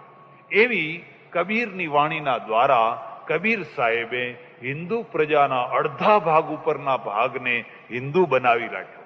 જો એ ના થયા હોત તો ઉપરની પ્રજા તો હિન્દુ રહી હોત, પણ નીચેની પ્રજા હિન્દુ રહી શકી હોત નહીં. એટલે એમણે ઘણો ઉપકાર કર્યો. એમની ઘણી વાતો છે જે એક દિવસમાં સમજાવી શકાય નહીં, પણ હું તમને ભલામણ કરું છું કે કબીરની વાણી વાંચજો, એની સાખીઓ વાંચજો, એના દોહરા વાંચજો, એમના ભજનો વાંચજો, સાંભળજો. ઘણી કેસેટો મળે છે અને રેડિયો ઉપર પણ ઘણી વાર આવતા હોય છે. એટલે કબીરની વાણી અમર વાણી છે. કૃષ્ણ કનૈયા રામચંદ્ર ભગવાન કી. નમઃ પાર્વતી પતે હર હર મહાદેવ હર. સંત ચરિત્રોના માધ્યમથી ધર્મ ચર્ચા કરવાનો પ્રયત્ન ચાલી રહ્યો છે. ગઈકાલે સંત શિરોમણી કબીર સાહેબના જીવન વિશે ચર્ચા કરવામાં આવી. કોઈ પણ સંતનું કે કોઈ પણ વ્યક્તિના જીવન ચરિત્રને પૂરેપૂરો ન્યાય આપવો હોય તો એ સમયની પૃષ્ઠભૂમિ જાણવી જરૂરી છે. કાર્યનું ક્ષેત્ર પૃષ્ઠભૂમિ વિના પ્રાપ્ત થતું હોતું નથી. ગાંધીજીને જે કાર્યક્ષેત્ર મળ્યું એ પ્રકારની પૃષ્ઠભૂમિ હતી. એટલે બુદ્ધને જે કાર્ય મળ્યું, કારણ કે બુદ્ધના સમયમાં ધર્મના નામે પ્રચુર હિંસા થતી હતી અને હિંસાના રિએક્શનના રૂપમાં અહિંસાનો નાદ જગાડવો એ એમના માટેનું કાર્યક્ષેત્ર હતું. જ્યારે પણ દેશની કે પ્રજાની કે સમાજની જે પરિસ્થિતિ હોય, એ પરિસ્થિતિમાંથી જે વિટંબણા ઊભી થઈ હોય, એ વિટંબણામાંથી જે છોડાવનાર આવે એને લોકો ઉદ્ધારક કહેતા હોય છે. એનું નામ હોય છે ઉદ્ધારક. એટલે કબીરના સમયમાં અને બુદ્ધના સમયમાં જે મુદ્દાનો ભેદ છે એ ભેદને જરા સમજવા જેવો છે. તો આ ભેદ શું છે? કબીરના સમયમાં એટલે કે 15મી શતાબ્દીમાં મુસ્લિમ શાસન આખા દેશ ઉપર સ્થાપિત થઈ ચૂક્યું હતું. આખા દેશ ઉપર બધે મોગલોનું રાજ્ય સ્થાપિત થયું હતું. એની એક બહુ મોટી અસર હતી. એમાં સૌથી વધારે અસર મંદિરો તૂટવાની હતી. જે મંદિરોના પ્રત્યે તમારી અગાધ નિષ્ઠા હોય, જ્યાં સ્થાપેલી મૂર્તિને તમે હાજરા હજુર દેવ માનતા હોવ, નૈવેદ્ય ધરાવતા હોવ, આરતી પૂજા કરતા હોવ, આ તો અમારા હાજરા હજુર દેવ છે એવું માનતા હોવ, એવા મંદિરને, એવી મૂર્તિને કોઈ રમતમાં આવીને તોડી નાખે, ટુકડે ટુકડા કરી નાખે, પણ તોડનારને કંઈ આંચ આવે, એને તાવે ના આવે, એને માથું ના દુખે, એને કશુંય ના થાય.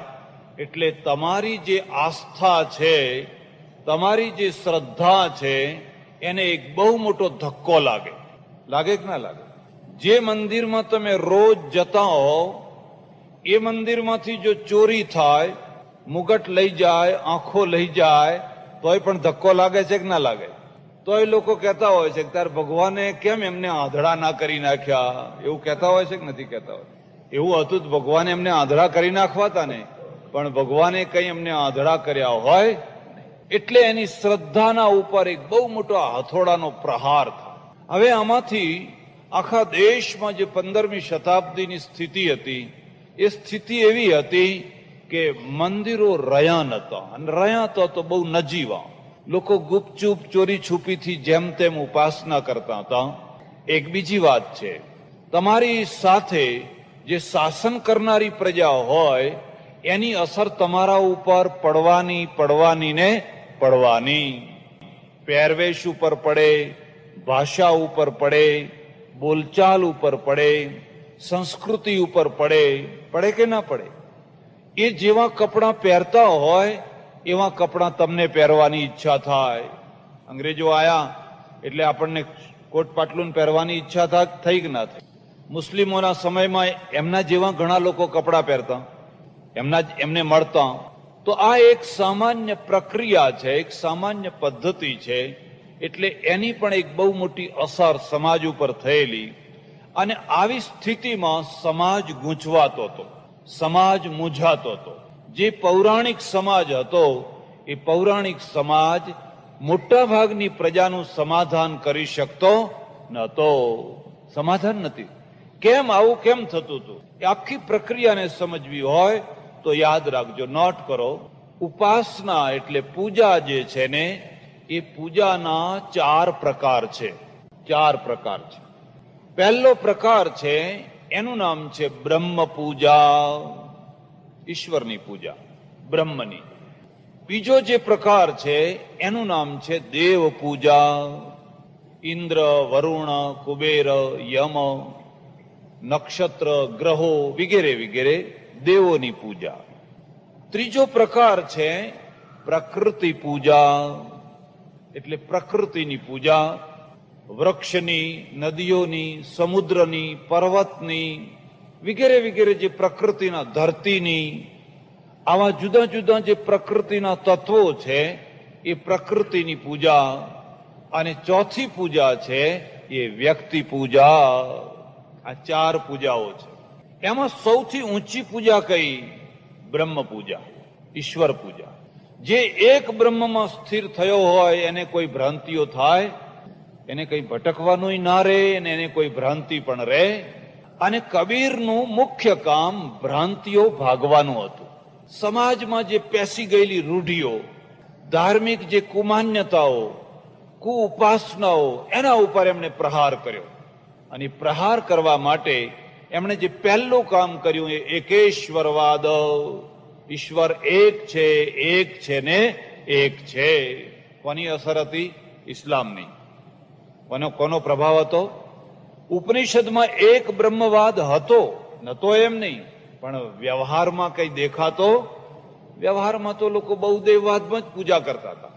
એક બ્રહ્મવાદ તો મુઠ્ઠીભર માણસો, આંગરે ગણા એટલા માણસો પોતાની રીતે બેસીને કરતા હશે, કોઈ સંત મહાત્માઓ. પણ આખા સમાજમાં જે વ્યાપક થઈને રહેલો જે ઉપાસનાવાદ એ તો દેવવાદ હતો. કોઈ સૂર્યની પૂજા કરે, કોઈ વરુણની કરે, કોઈ યમની કરે, કોઈ કુબેરની કરે, કોઈ એ સમય સુધીમાં વિષ્ણુની કરે, કોઈ લક્ષ્મીજીની કરે, કોઈ શનિગ્રહની કરે, કોઈ મંગળ નડતો હોય તો મંગળના તાવીદો બાંધે. મંગળ નડાવનારને બહુ ફાયદો થતો હોય છે. નડનારનું તો જે થવું હોય એ થાય, પણ જો મંગળ નડાવતો તમને આવડતો હોય તો તમારો તો બેડો પાર. એટલે પ્રજા છે ને એ ઈશ્વરવાદમાં સ્થિર નહીં, પણ દેવવાદમાં સ્થિર થઈ. પણ માત્ર દેવવાદ સુધી જ પ્રજા અટકી નહીં. પૌરાણિક કાળમાં દેવવાદથી પણ વધારે આપણે પ્રકૃતિવાદ તરફ ઝૂક્યા. સૂર્યને પગે લાગો, ચંદ્રને પગે લાગો, પૃથ્વીને પગે લાગો, પીપળો હોય તો પીપળાને પગે લાગો, નદીઓને પગે લાગો, તળાવોને પગે લાગો. જ્યાં જુઓ ત્યાં પ્રકૃતિ, પ્રકૃતિ ને પ્રકૃતિની ઉપાસના. એમાં બ્રહ્મભાવ રાખો એ ઉત્તમ વસ્તુ છે. સર્વમ ખલ્વિદમ બ્રહ્મ એવો ભાવ રાખો એ ઉત્તમ વસ્તુ છે. પણ એવો ભાવ રાખો તો એવી પૂજા કરવાની જરૂર જ ના. પણ એવી પૂજા ક્યારે થતી હોય છે કે આ પીપળાની પૂજા કરશું તો અમારે ઘેર છોકરો આવશે, આ ફલાણી પૂજા કરશું તો અમારું ફલાણું થશે. ક્યાં જ ગયા હતા કે ચામડિયા માતા.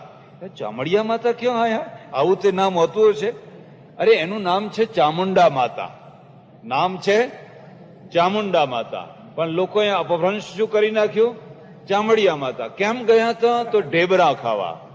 તો છાશ ને કઈ છૂંદો ને ઢેબરા ને એવું બધું લઈને જાય. હવે એ ખાવાથી શું થાય? ભેંસોમાં રોગ ના આવે, આપણા ઘરમાં જરા બધું સારું રહે. તો હવે આ બ્રહ્મ પૂજા કહેવાય. આવા અસંખ્ય દેવો, અસંખ્ય દેવીઓ, અસંખ્ય આકારો, અસંખ્ય પ્રકારો, આ બધામાં કોઈ અહીંયા, કોઈ અહીંયા, કોઈ અહીંયા સમાજ વહેંચાઈ ગયેલો. કોઈને આ ઉપર વધારે ભાવ હોય, કોઈને પેલા ઉપર વધારે ભાવ હોય, કોઈને પેલા ઉપર વધારે ભાવ હોય. કોઈને એમ લાગે કે બસ ખોડિયારમાં છે એ જ સાચા છે. કોઈ કહે ના સંતોષીમાં ચણા વેચે, શુક્રવાર કરે, કઈ ને કઈ. હવે આ બધામાં પ્રજા વિભક્ત થયેલી. હવે એવી રીતે દેવવાદમાં અને પ્રકૃતિવાદમાં, પ્રકૃતિવાદ યાદ રાખજો, દેવવાદ કરતા પ્રકૃતિવાદ છે એ ગંગાની મહત્તા છે, જમુનાની એ મહત્તા છે, નર્મદાની એ મહત્તા છે. પ્રકૃતિની પ્રશંસા કરવી જ જોઈએ, કારણ કે એ પરમેશ્વરની કૃતિ છે, ભગવાને બનાવી છે, એની પ્રશંસા કરવી જ જોઈએ. પણ પ્રશંસા કરતા કરતા કરતા એ કૃતિ છે ને એ કર્તાનું રૂપ ના ધારણ કરી લે, નહીં તો કર્તા ગાયબ થઈ જશે અને કૃતિને તમે રમાડતા માત્ર થઈ જશો. કોઈએ ગાયું કે નર્મદા, કોઈએ ગંગાના સ્તોત્ર બનાવ્યા, કોઈએ જમનાના સ્તોત્ર બનાવ્યા, કોઈએ સરસ્વતીના બનાવ્યા, કોઈએ સમુદ્રના બનાવ્યા. આ ઋષિની પ્રશંસા છે, આ પ્રકૃતિની છે પ્રશંસા. હિમાલય જોયો અને હિમાલયને જોઈને કોઈ કવિ હોય એની વાગધારા છૂટે અને અસ્ત્યુત્તરસ્યામ દિશી દેવતાત્મા હિમાલયો નામ નગાધિરાજ, એના અંદરથી એક પ્રકૃતિની પ્રશંસાના વહન નીકળવા લાગે. પણ પછી ધીરે ધીરે ધીરે હિમાલયની જ પૂજા થવા લાગે, હિમાલય જ પૂજાવા લાગ્યા. હિમાલયને બિચારાને ખબર ના હોય કે આ બધા આવીને મારી પૂજા કરી રહ્યા છે. એટલે હદ સુધી આ જે પ્રકૃતિ પૂજા અને દેવ પૂજા એટલે હદ સુધી વ્યાપક થઈ ગયું કે હું કાશીમાં રહેતો ત્યારે અમારે આશ્રમના જે મંત્રી હતા ને એ મંત્રીને આ બધું બહુ એક તહેવાર ઉજવે, એક તહેવાર ખાલી ના જાય. એમાં એક તહેવાર 12 મહિનામાં એવો આવે કે એ દિવસે કૂતરાની પૂજા કરવાની હોય, શ્વાન પૂજા. તો અમને બધાને કે દેખો આજ શ્વાન પૂજા કા દિન હૈ, શ્વાન ભગવાન કો લે આવો, શ્વાન ભગવાન કો લે આવો. હવે શ્વાન ભગવાન આમ વગર જોતા રખડતા હોય પણ જુએ ત્યારે ના આવે પાછા, આમ કાઢો તોય ના નીકળે. તમે એ આશ્રમમાંથી કાઢો તોય ના નીકળે, પણ જયારે જરૂર હોય ત્યારે ના આવે. એ અમે બધા 2-4 વિદ્યાર્થીઓ જઈએ અને કોઈ શ્વાન ભગવાન હોય એમને આમ તું કરીને આમ ધીરે ધીરે ધીરે લાવીએ, પણ એને ખબર પડી જાય કે આ કંઈક આજ કંઈક શંકા આવે છે, એને ખબર પડી જાય. એટલે નજીક સુધી આવે અને ઠેઠ સુધી આવે, શંકા કુશંકા કરતું કરતું અને પછી જાય પલાયન થઈ જાય. હવે પેલા અમારા મંત્રી છે ને કંકુ, ચોખા, નૈવેદ્ય બધું તૈયાર કરીને બેઠા હોય. જેમ આપણે કોઈ મૂર્તિની પૂજા કરીએ ને એવી રીતે બધું તૈયાર કરીને બેઠા હોય. અને શ્વાનને તો રોટલી જોઈએ, એમને કંકુ એને શું લેવા દેવા? તમે કયું ચંદન લાયા છો, કયું કંકુ લાયા છો, એને શું લેવા દેવા? એ તો જ્યાં ભારે ઊભી પૂછડીએ, મને કહે જાઓ જાઓ ફિર લે આવો, ફિર લે આવો. અમે પાછા પછી દોડીએ પાછા અને વળી પાછા જેમ તેમ કરી તું કરતું કરતા કરતા પેલા શ્વાન ભગવાનને લઈ આવીએ. અને પછી મળ આમ ચોખા નાખ્યા ના નાખ્યા એમ થાય બસ ચલો હો ગઈ પૂજા, 1-2 પૂરી નાખે આમ તેમ કરે. આનું પરિણામ શું આવ્યું કે તમારી જે ઈશ્વર નિષ્ઠા છે, એક નિષ્ઠા છે, એ એક નિષ્ઠા વિચલિત થઈ ગઈ. એક નિષ્ઠા દ્રઢ રહી શકી, દ્રઢ ના રહી શકી, એટલે ઉપાસનામાં ગડબડ થઈ ગઈ. કબીરની આ વિશેષતા હતી. પણ હું પછી વાત કહું કે એણે આ 4 પૂજાઓ, એમાં પહેલી બ્રહ્મ પૂજા, બીજી દેવ પૂજા, ત્રીજી છે એ પ્રકૃતિ પૂજા. સવારે ઉઠો એટલે ધરતીને પગે લાગો, બરાબર છે, આપણે ભાવના કરીએ વાત બરાબર છે, પણ પછી ધરતી ને જ પગે લાગતા થઈ જશો. તમારા હૃદયમાં પરમેશ્વર બેઠેલો છે. હવે ધરતી છે પછી ફલાણાને પગે લાગો, ફલાણાને પગે લાગો, આનું મોઢું જુઓ, આનું મોઢું ના જુઓ, આ બધી અસંખ્ય બાબતો. એમાંથી જે એક સમાજ, એક ધાર્મિક વ્યવસ્થા એક એવી ઊભી થઈ જાય કે માણસનું મન દુર્બળ થાય, માણસના મનની અંદર શંકા કુશંકાઓ દ્રઢ કરી જાય. એક ઈશ્વરમાં જો મન દ્રઢ કરી દીધું હોય તો પછી એને કોઈ શંકા કુશંકાઓ થાય નહીં. ચોથી જે પૂજા, જે સૌથી વધારેમાં વધારે હાનિકારતા છે, એનું નામ છે વ્યક્તિ પૂજા. વ્યક્તિ પૂજા. અત્યારે વ્યક્તિ પૂજાનો જમાનો છે, દેવ પૂજા નહીં. હવે કોઈ ઇન્દ્રની પૂજા કરતા, કોઈના ઘરમાં ઇન્દ્રનો ફોટો નહીં હોય, જોજો તમે, વરુણનો નહીં હોય, કુબેરનો નહીં હોય, તો કોનો ફોટો હશે? વ્યક્તિ પૂજા. મને ઘણીવાર લોકો કે મહારાજ તમારો ફોટો આપજો. મેં કહ્યું શું કરશો? કે આ પૂજામાં મૂકવા. કે મૂક્યા એટલા થોડા છે? જેટલા ફોટા મૂક્યા એટલા થોડા છે? તે મારા જેવાનો ફોટો મૂકો. પણ લોકો માને નહીં. કોઈ સંતનો ફોટો ઘરમાં રાખો, ગુરુ તરીકે રાખો, સંત તરીકે રાખો, એની કોઈ ના કહેતા, પણ સંતને ભગવાન ના માનો, ગુરુને ભગવાન ના માનો. ઈશ્વરમાં કોઈનો ભેદ કરી દે, એક રૂપ કરી દેશો તો ગડબડ થઈ જશે. અને એ અવ્યવસ્થાના ફળ તો આપણે ભોગવી રહ્યા છીએ. સંત એ સંત છે, ગુરુ એ ગુરુ છે, અને ઈશ્વર એ ઈશ્વર છે. ઈશ્વર એ ઈશ્વર છે. એટલે કબીરને લખવું પડ્યું, સાહબ સબકા બાપ હૈ, बेटा किसी का नाई, और बेटा होके अवतरे સો તો સાહબ નાય. ભગવાનને 200 વર્ષ થયા, ભગવાનને 150 વર્ષ થયા, ભગવાનને 400 વર્ષ થયા. અરે ભગવાનને વર્ષ ના થાય, માણસોને વર્ષ થાય. જન્મવું ને મરવું, આવવું ને જવું એ તો માણસોની પ્રક્રિયા છે. કઈ ભગવાનને 200 400 કે 1000 2000 વર્ષ થયા હોય નહીં. ભગવાન તો કાલાતીત છે, એ મહાકાલ છે. પણ એ મહાકાલ છે એ વાત જો મગજમાં બરાબર સારી રીતે બેસી જાય, સબ પંથ ગરંથ છુડા કરકે એક ઈશ્વર में मन जोड़ दिया, ऐसी કરી गुरुदेव दया मेरा मोह का બંધન તોડ દિયા. કોણ? બ્રહ્માનંદ સ્વામીનું ભજન છે. બ્રહ્માનંદ સ્વામી એટલે કબીરે 15મી શતાબ્દીમાં એમના સમયમાં જે એકેશ્વરવાદ, જે લોકો ભટકતા હતા, રખડતા હતા, આમ ને તેમ ને આ જગ્યા ને પેલી જગ્યા, એ બધાને એક જગ્યાએ સ્થિર કરી દીધા અને કહ્યું એ સચરાચર વ્યાપક છે, તમારા અંદર એ બેઠેલો છે, એને ખોજવા માટે ક્યાંય જવાની જરૂર નથી. એને શુદ્ધ કરો હૃદયને તો તમારી પાસે હાજરા હજુર છે. અને હૃદયને શુદ્ધ ના કરો અને 68 તીરથ ફરો તો એ તમારાથી દૂર નોય દૂર છે. એવી એક એ સમયમાં માન્યતા કે કાશીમાં કોઈ મરે તો એને મુક્તિ મળે. અને કાશીથી દૂર બિહારમાં કર્મનાસા નદી, એ કર્મનાસા નદી ઉપર એક મગહર કરીને ગામ છે. અને મગહરમાં જો કોઈ મરે તો મર્યા પછી બીજો જન્મ એનો ગધેડાનો થાય. આવી એક માન્યતા. ગંગાજીમાં કોઈ નાય તો એના પાપ બળીને ખાખ થઈ જાય. અને કર્મનાસા નદીમાં જો કોઈ નાય તો એના પુણ્ય બળીને ખાખ થઈ જાય. માન્યતા એટલે માન્યતા, લોકોએ પકડી લીધી. અમે જાત્રા કરતા કરતા કર્મનાસા નદી પહોંચ્યા, આખી બસ 55 માણસો. કર્મનાસા નદી આવી, બસ ઉભી રાખી. લોકોને મેં કહ્યું, ભાઈ નદી આવી છે, નાવું હોય તૈયાર થઈ જાઓ. બધાએ કપડાં તૈયાર કર્યા. પછી મને થયું જો આની મહિમા નહીં કહું તો પાછળથી લોકો દુઃખી થશે. એટલે મેં કહ્યું જરા સાંભળી લો, આ નદીનું નામ છે કર્મનાસા. અને આની મહિમા એવી છે કે આ નદીમાં જે નાય એના બધા પુણ્ય કર્મ બળીને ખાખ થઈ જાય છે. એટલે પુણ્ય બધા બળીને ખાખ થઈ જશે. જેને નાવું હોય નાવ. આ અહીંની માન્યતા છે. ટપો ટપ કપડા પાછા મૂકી દીધા, ટપો ટપ.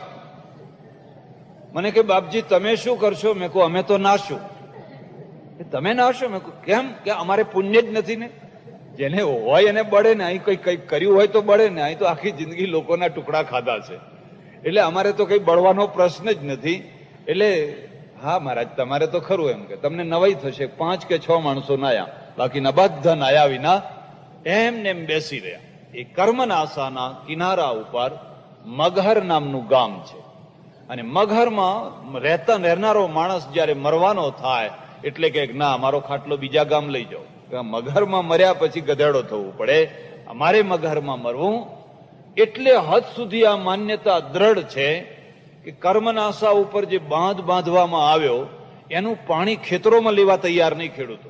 કે ખેતરમાં પાણી આવે અને અમારો પગ એ પાણીમાં પડે તો અમારા પુણ્ય બળીને ખાખ થઈ જાય. તો હવે આ ભાવનાઓ, આ વિચારોને બદલતા વાર લાગે કે ના લાગે? ધીરે ધીરે વિચારો બદલાઈ રહ્યા છે. કબીર છે ને, સંતનું એક બહુ મોટું કામ છે. અજ્ઞાનની નિવૃત્તિ જેવું કોઈ મોટું પુણ્ય નથી, અને જ્ઞાન આપવા જેવું કોઈ પુણ્ય નથી.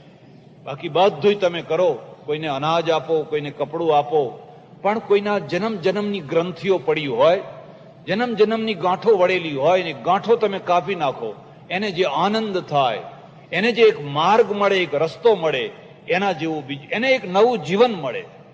કબીર જયારે વૃદ્ધાવસ્થાએ પહોંચ્યા અને એમ લાગ્યું કે હવે હું વધારે દિવસ જીવવાનો નથી, એમણે એમના અનુયાયીઓને કહ્યું કાશી મારો ખાટલો ઉપાડો. ક્યાં જશો? કે મગહરમાં. અરે જવાતું હશે? મગહરના લોકો કાશીમાં આવે છે. અત્યારે તમે જાઓ કાશીમાં મરવા માટેના કેટલા મકાનો બાંધેલા છે, મારવાડી શેઠોએ બાંધી રાખેલા છે. કોઈને પણ પાછલા દિવસો મરવા માટે કાશીમાં જવું હોય, મહિનો 2 મહિના 6 મહિના 12 મહિના રહેવું હોય તેમાં રહેવા દે. બસ એટલા માટે કાશીમાં મરણ થાય, એટલા માટે એવી વ્યવસ્થા છે. પણ કબીર કહે ના, મારે તો હવે મગહરમાં જઈને જ મરવું છે. શિષ્યો વિચારમાં પડી ગયા કે હવે કરવું શું? ના કે જવું જ છે. અને એમણે કારણ બતાવ્યું, જો કબીરા કાશી મુએ હરિહો કોન નિહોરી. જો હું કાશીમાં મરું અને જો મને મુક્તિ મળે તો મારી ભક્તિ કર્યાનો અર્થ શું? ભક્તિ કર્યાનો અર્થ શું રહ્યો? જો મારી ભક્તિ સાચી હશે તો મગહરમાં મરીને પણ મારી મુક્તિ થશે. મગહર પણ મને બાધક બનવાનું નથી. અને જેની ભક્તિ કાચી હશે એ કાશીમાં આવીને મરશે તો કાશીમાં તો કેટલાય દેડકા રોજ મરે છે. એમ કઈ કોઈનું કલ્યાણ થવાનું? એમનો ખાટલો ઉપાડ્યો. શરીર તો ચાલી શકે એવું હતું નહીં, વૃદ્ધ થઈ ગયેલા, પણ એમના ખાટલાને ઉપાડી અને ઠેઠ મગહર લઈ ગયા. કેટલી મોટી ભ્રાંતિ તોડી લોકોની, કેટલું મોટું અજ્ઞાન, કેટલો અંધકાર. એ કાશીમાં લોકો કરવત મુકાવા આવે, પેલા પ્રયાગરાજમાં વટ ઉપરથી કૂદી પડે, તીર્થોના નામે, દેવોના નામે એવી ભ્રાંતિઓ ફેલાવેલી. એ ભ્રાંતિઓને દૂર કરવા માટે પોતે પોતાનો ખાટલો ઉપડાવ્યો અને ગયા ઠેઠ મગહર.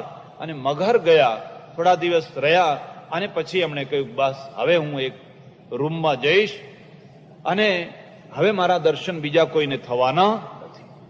એવું કહેવાય છે કે એમના બે શિષ્યો, બે પરંપરાઓ હતી. મુસ્લિમો પણ માનનારા અને હિન્દુઓ પણ માનનારા.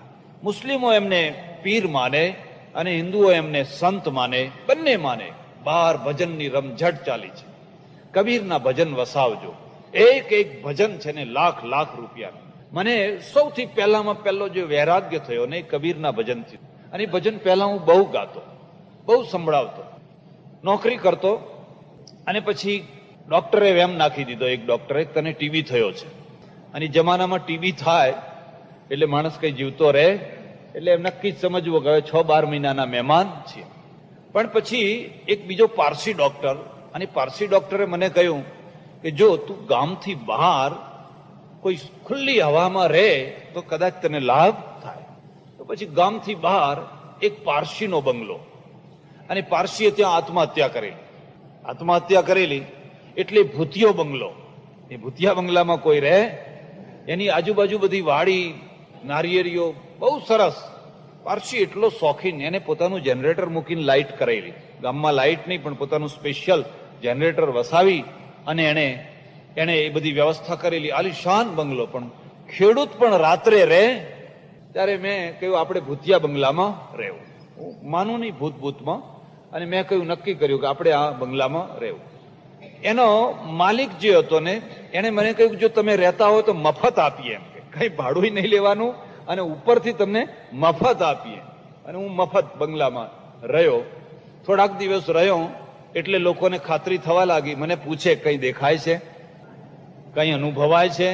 ના ભાઈ, કઈ દેખાતું નથી. હું તો રાતના 10-10 વાગ્યા સુધી, 11-12 વાગ્યા સુધી ખુરશી નાખીને બેસી રહું, પણ કોઈ પારસીએ ના દેખાય, કોઈ ભૂતે ના દેખાય, કશું ના દેખાય. સુઈ જઉં. વિચારો આયા કરે, વિચારો, અને મૃત્યુના જ વિચાર, બીજા કોઈ વિચાર આવે? બસ હવે આપણા થોડા દિવસ બાકી રહી ગયા છે. શરીર એટલું બધું દુર્બળ થઈ ગયેલું કે આમ ઢાળ ચડવો હોય ને તો ચડતા ચડતા થાકી જવાય. બન્યું એવું કે મારે જે ગામમાં જવાનું એક ઢાળ, અને ઢાળ ચડીએ ઉપર એટલે થાક લાગી જાય. એટલે હું થોડીક વાર બેસું. એક ભિખારી ત્યાં બેસે, અને ભિખારી છે ને એ પેલો સળિયો વગાડી અને ભજન ગાય. એટલે પહેલી કઈ ઈશ્વરને યોગ એવો કરી દેવો કે હું બેઠો ને એને ભજન શરૂ કર્યું. મારા માટે નહીં, એ તો આંધળો હતો, એને તો ખબર નહીં, પણ એને સહજ રીતે ભજન શરૂ કર્યું. ફૂલા ફૂલા ફિરે જગત મેં કૈસા તેરા નાતા, રે મન ફૂલા ફૂલા ફિરે જગત મેં કૈસા તેરા નાતા. બાહ પકડ કે તિરિયા રોવે, લપટી ઝપટી કે તિરિયા રોવે, હંસ અકેલા જાઈ, મન ફૂલા ફૂલા ફિરે જગત મેં કૈસા તેરા નાતા. એટલું વૈરાગ્યનું, એટલું બધું. 4 જની મંગાયા, ચढ़ा काठ की घोड़ी, चारे कोने आग लगा दी, फूंक दिया जस होली, फूला फूला फिरे जगत में कैसा तेरा, हाड जड़े जस लोह कड़ा को, केस जले जस घासा, केस जले जस घासा, सोना जैसी काया जल गई, कोई न आयो पासा, मन फूला फूला फिरे जगत में कैसा तेरा नाता. રે મન કૈસા તેરા નાતા. અને પછી તો બધું ઘણી વાતો એમ કે લખી લે છે કે પેલી બેન રડી અને સ્ત્રીએ બીજું ઘર માંડવાનું નક્કી કરી દીધું કે હવે આ તો ગયો, હવે આપણે બીજું કઈ ઘર કરો. કહત કબીરા સુન ભઈ સાધો, છોડ જગત કી આશા, મન ફૂલા ફૂલા ફિરે જગત મેં, કૈસા તેરા નાતા. આ ભજન સાંભળ્યું અને પરિસ્થિતિ એવી જ હતી ને, પરિસ્થિતિ અપીલ કરે તમને, એમને એમ ગાવ તો કોઈ અપીલ ના કરે, પણ એ જ ટાઈમે તમારો સંદર્ભ એવો હોય, તમારી પૃષ્ઠભૂમિ એવી હોય એટલે પેલું ભજન છે ને એ તમને તરત જ અપીલ કરે. એક લાઇબ્રેરીનો હું ગ્રાહક અને એમાંથી ચોપડીઓ લાવીને વાંચ્યા કરું, પણ પછી મને થયું તો એ દિવસે જઈને કહ્યું મારે કબીરનું પુસ્તક આપો.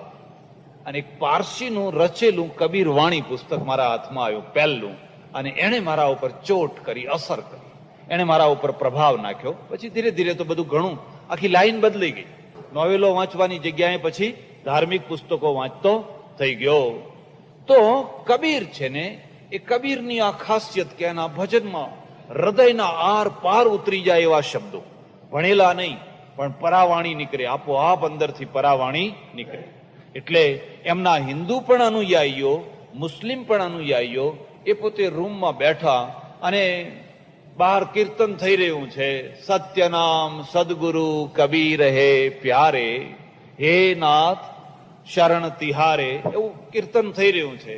પછી લોકોને કંઈક ખ્યાલ આવ્યો, બહારનું ઉઘાડીને અંદર જુએ છે તો માત્ર ફૂલનો ઢગલો છે, કોઈ માણસ દેખાતું, ફૂલનો માત્ર ઢગલો છે. એક બહુ મોટો વિવાદ થઈ ગયેલો, એમને અગ્નિ સંસ્કાર કરવા કે એમને દાટવા. મુસ્લિમો કહે છે એ મુસલમાન હતા માટે અમારે કબર કરવી છે, હિન્દુઓ કહે છે નહીં એ હિન્દુ હતા માટે અમારે એની સમાધિ કરવી છે. અડધા ફૂલ વેચી નાખ્યા, અડધા બંને વેચી નાખ્યા. એટલે આજ તમે કોઈ વાર મગહર જાઓ અને કબીરની સમાધિ જોશો તો એક તરફ કબર છે અને બીજી તરફ સમાધિ છે. મુસ્લિમ જે અનુયાયીઓ છે એ આવીને કબરની પૂજા કરે છે પીર સમજીને, અને હિન્દુ અનુયાયીઓ છે એ સમાધિની પૂજા કરે છે. હિન્દુ અને મુસલમાન આ બેયને મેળવવાનો બંનેને પ્રયત્ન એમણે કર્યો અને આ પ્રયત્ન છે એ એમનો સફળ રહ્યો. એ સફળતા દૂર દૂર સુધી ફેલાઈ, દૂર સુધી આખા દેશની અંદર. અને એના મૂળમાં એમની અમર વાણી, એવી વાણી કે એ વાણીમાં વેદ એક તરફ મૂકી દો અને એક તરફ બીજક મૂકી દો, તમને એમ લાગે કે જાણે આ વેદની ઋચા છે, જાણે ઉપનિષદના મંત્રો છે. કોઈ ઋષિ નવો જન્મ લઈ અને લોક ભાષામાં કહેવા માટે, સંસ્કૃત ન સમજી શકે એટલે લોક ભાષામાં કહેવા માટે એ ભોજપુરી તળપદા શબ્દોનો પ્રયોગ કરી અને લોકોને ઉપદેશ દઈ રહ્યો છે. આ કબીરની મહિમા, એમની મહિમાનો એક અંશ કહી અને મારે બીજો પ્રસંગ ઉપાડવાનો છે, પણ એક મહિમાનો અંશ હું તમને કહી દઈશ. એમની બહુ પ્રસિદ્ધિ થઈ એટલે દૂર દૂરના લોકોને એમ થયા કરે કે તારે ગુરુ કરાયા હોય તો કબીરને ગુરુ કર્યા હોય તો સારું. સદગુરુ કબીર છે ને એમની પાસે જઈને દીક્ષા લીધી હોય તો સારું.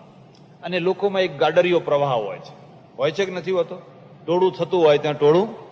અને એક નિયમ છે, શિષ્ય થયા પછી એ શિષ્ય બીજા 10 શિષ્યોને લઈ આવે, હેડો જુઓ તો ખરા, અરે અમારા ગુરુને જુઓ તો ખરા, તમે એકવાર આવો તો ખરા. એને પોતાને એક મમત્વ જાગે, એક પ્રકારનો મોહ જાગે, અમારું ટોળું મોટું થવું જોઈએ, એને મોહ જાગે. એટલે કોઈએ ભલામણ કરેલી, જો તમારે મોક્ષ મેળવવો હોય ને કલ્યાણ જોઈતું હોય તો કબીર પાસે જજો. કબીર જેવા કોઈ અત્યારે આ જમાનામાં કોઈ સંત નથી. હવે આ ઠાકુરો બધા યુપી બિહાર તરફના ઠાકુરો અને નાવડામાં બેસી અને ગંગા કિનારે દશાશ્વમેધ ઘાટ ઉપર હજુ સૂર્યોદય બરાબર થયેલો નહીં અને ઉતરીને ગંગાજી છોડીને શહેરમાં ચાલવા લાગ્યા. ઘાટ ઉપર ચડ્યા. એક માણસ છે ને બોડું માથું, બગલમાં પોતડી અને જેવો તેવો દેખાય, એ સામે આવતો હશે. એટલે પેલા કહ્યું કે અલ્યા અપશુકન થયા, આ બોડીઓ મળ્યો અને આપણને અપશુકન થયા. ઠાકોર એટલે ઠાકોર, પહેલેથી જરા મિજાજ જરા તુંડ ખરો ને, એટલે પેલા એકે માથા ઉપર ટકોરો માર્યો એટલે બીજાએ જોરથી ટકોરો માર્યો, એટલે ત્રીજાએ પણ જોરથી ટકોરો માર્યો. 3, 4, 5 હતા એ બધાએ માથા ઉપર જોરથી ટકોરા. માથું બરાબર સરસ મજાનું કલાઈ કરેલું હોય, ટકોરો મારવાની કોને ઈચ્છા ના થાય. દરેકે ટકોરા માર્યા અને પેલા અહીંયા હાથ જોડ્યા. આગળ પૂછતા પૂછતા ગયા, કબીરનું ઘર ક્યાં, કબીરનું ઘર ક્યાં, કબીરનું ઘર ક્યાં. કોઈ બતાવ્યું, આમ આમ આમ, જ્યાં સારા માણસો ના રહેતા હોય એવો મહોલ્લો, જે ગામના છેવાડે હોય ને. આપણે ત્યાં તો મહોલ્લાઓની રચના પણ એવી જ ને, એ પ્રકારની ને. કબીરનો જે મહોલ્લો હતો ને એ બહુ સુખદાયી નતો. બાજુમાં જ કસાઈ ખાણું. સવાર થાય અને છરા લઈને બકરા કપાય અને આ જુએ ને એનો પ્રાણ ઉડી જાય. પણ કરવું શું? પડોશી ખરાબ મળ્યા હોય તો કરો શું તમે? અને તમારા હાથની વસ્તુ છે. શહેરમાં કઈ મકાન બદલવા એ રમત વાત છે? બાપ દાદાનું મકાન હોય તો કેવી રીતે બદલવું? પડોશીના સુખ જેવું કોઈ સુખ નહીં અને પડોશીના દુઃખ જેવું કોઈ દુઃખ નહીં. એટલે ભગવાન શિવ છે ને એ કંટાળીને સ્મશાનમાં રહેવા ગયા. શિવ જેવા કંટાળી ગયા તો પછી તમારી તો વાત જ શું કરવાની હતી. એમણે પાર્વતીને કહ્યું, જો સુખી થવું હોય જાણે સ્મશાનમાં, કોઈ પડોશી થવા આવશે જ નહીં. આપણે બોલાવીએ તો કે ના. 80 વર્ષની ડોસી હોય કે 85 વર્ષના ડોસા હોય ને એને કહીએ કે આવો ને અહીં રહો ને, કે ના હજુ મારે 10 વર્ષ વાર છે, અહીં કોઈ રહેવા નહીં આવે. અને એટલે શિવ ને પાર્વતી બહુ સુખી છે. ભરચક લત્તામાં જઈને રહો, સવારથી સાંજ સુધી જુઓ. પછી 2 છોકરા હોય, 2 છોડીઓ હોય, ફલાણું હોય, આ હોય, સવારથી સાંજ સુધી ઝઘડા કર્યા જ કરો અને ના કરો તો સાંભળ્યા કરો. સાંભળવા તો પડે જ. એટલે કબીરની બાજુમાં કતલખાનું અને રોજ હિંસા થાય. ચામડા ઉતેડાય, માંસ, આંતરડા, ગંધ આવે, કૂતરા ફરતા હોય, ઉપર સમડીઓ ફરતી હોય, ગીધ ફરતા હોય. આખું દૃશ્ય જોઈએ તો આપણા મનને જરા સારું લાગે. મનોનુકૂલે યોગ સૂત્રમાં લખેલું છે કે સાધના એવી જગ્યાએ કરવી જે જગ્યાએ આપણું આમ નજર પડે તો આપણું મન ઠરે.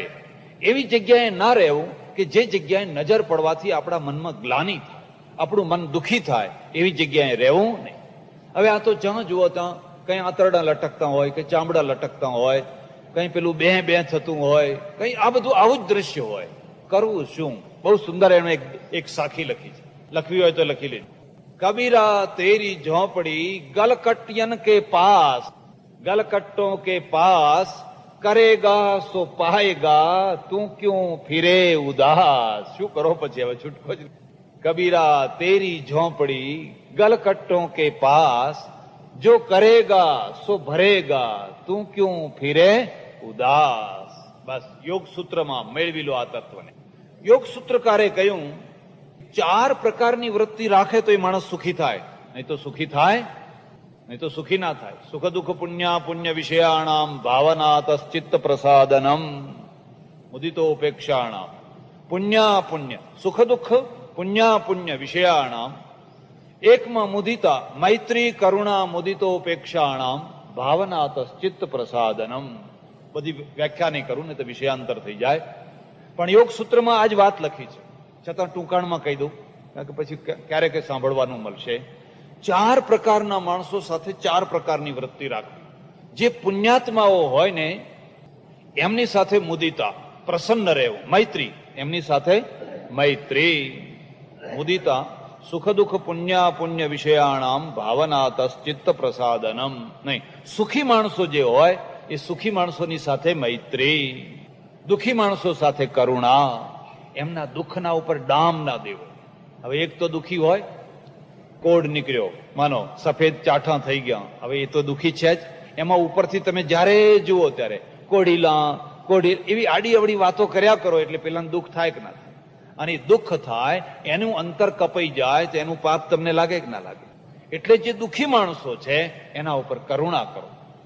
એને દયા ના કરવી હોય, એને કંઈ આપવું ના હોય તો ના આપો, પણ એના ઉપર કરુણા રાખો. એ દાજ્યા ઉપર ડામ ના દો. કોઈને સંતાન ન હોય, નથી, હવે બિચારી દુઃખી છે, પણ હવે આખો દિવસ સવારથી સાંજ વાંજ્યા આવું જ બોલ કરો. હવે એ દાજ્યા ઉપર મીઠું ભભરાવાનું થયું કે ના થયું? જે દુઃખી માણસો છે એના ઉપર કરુણા કરો.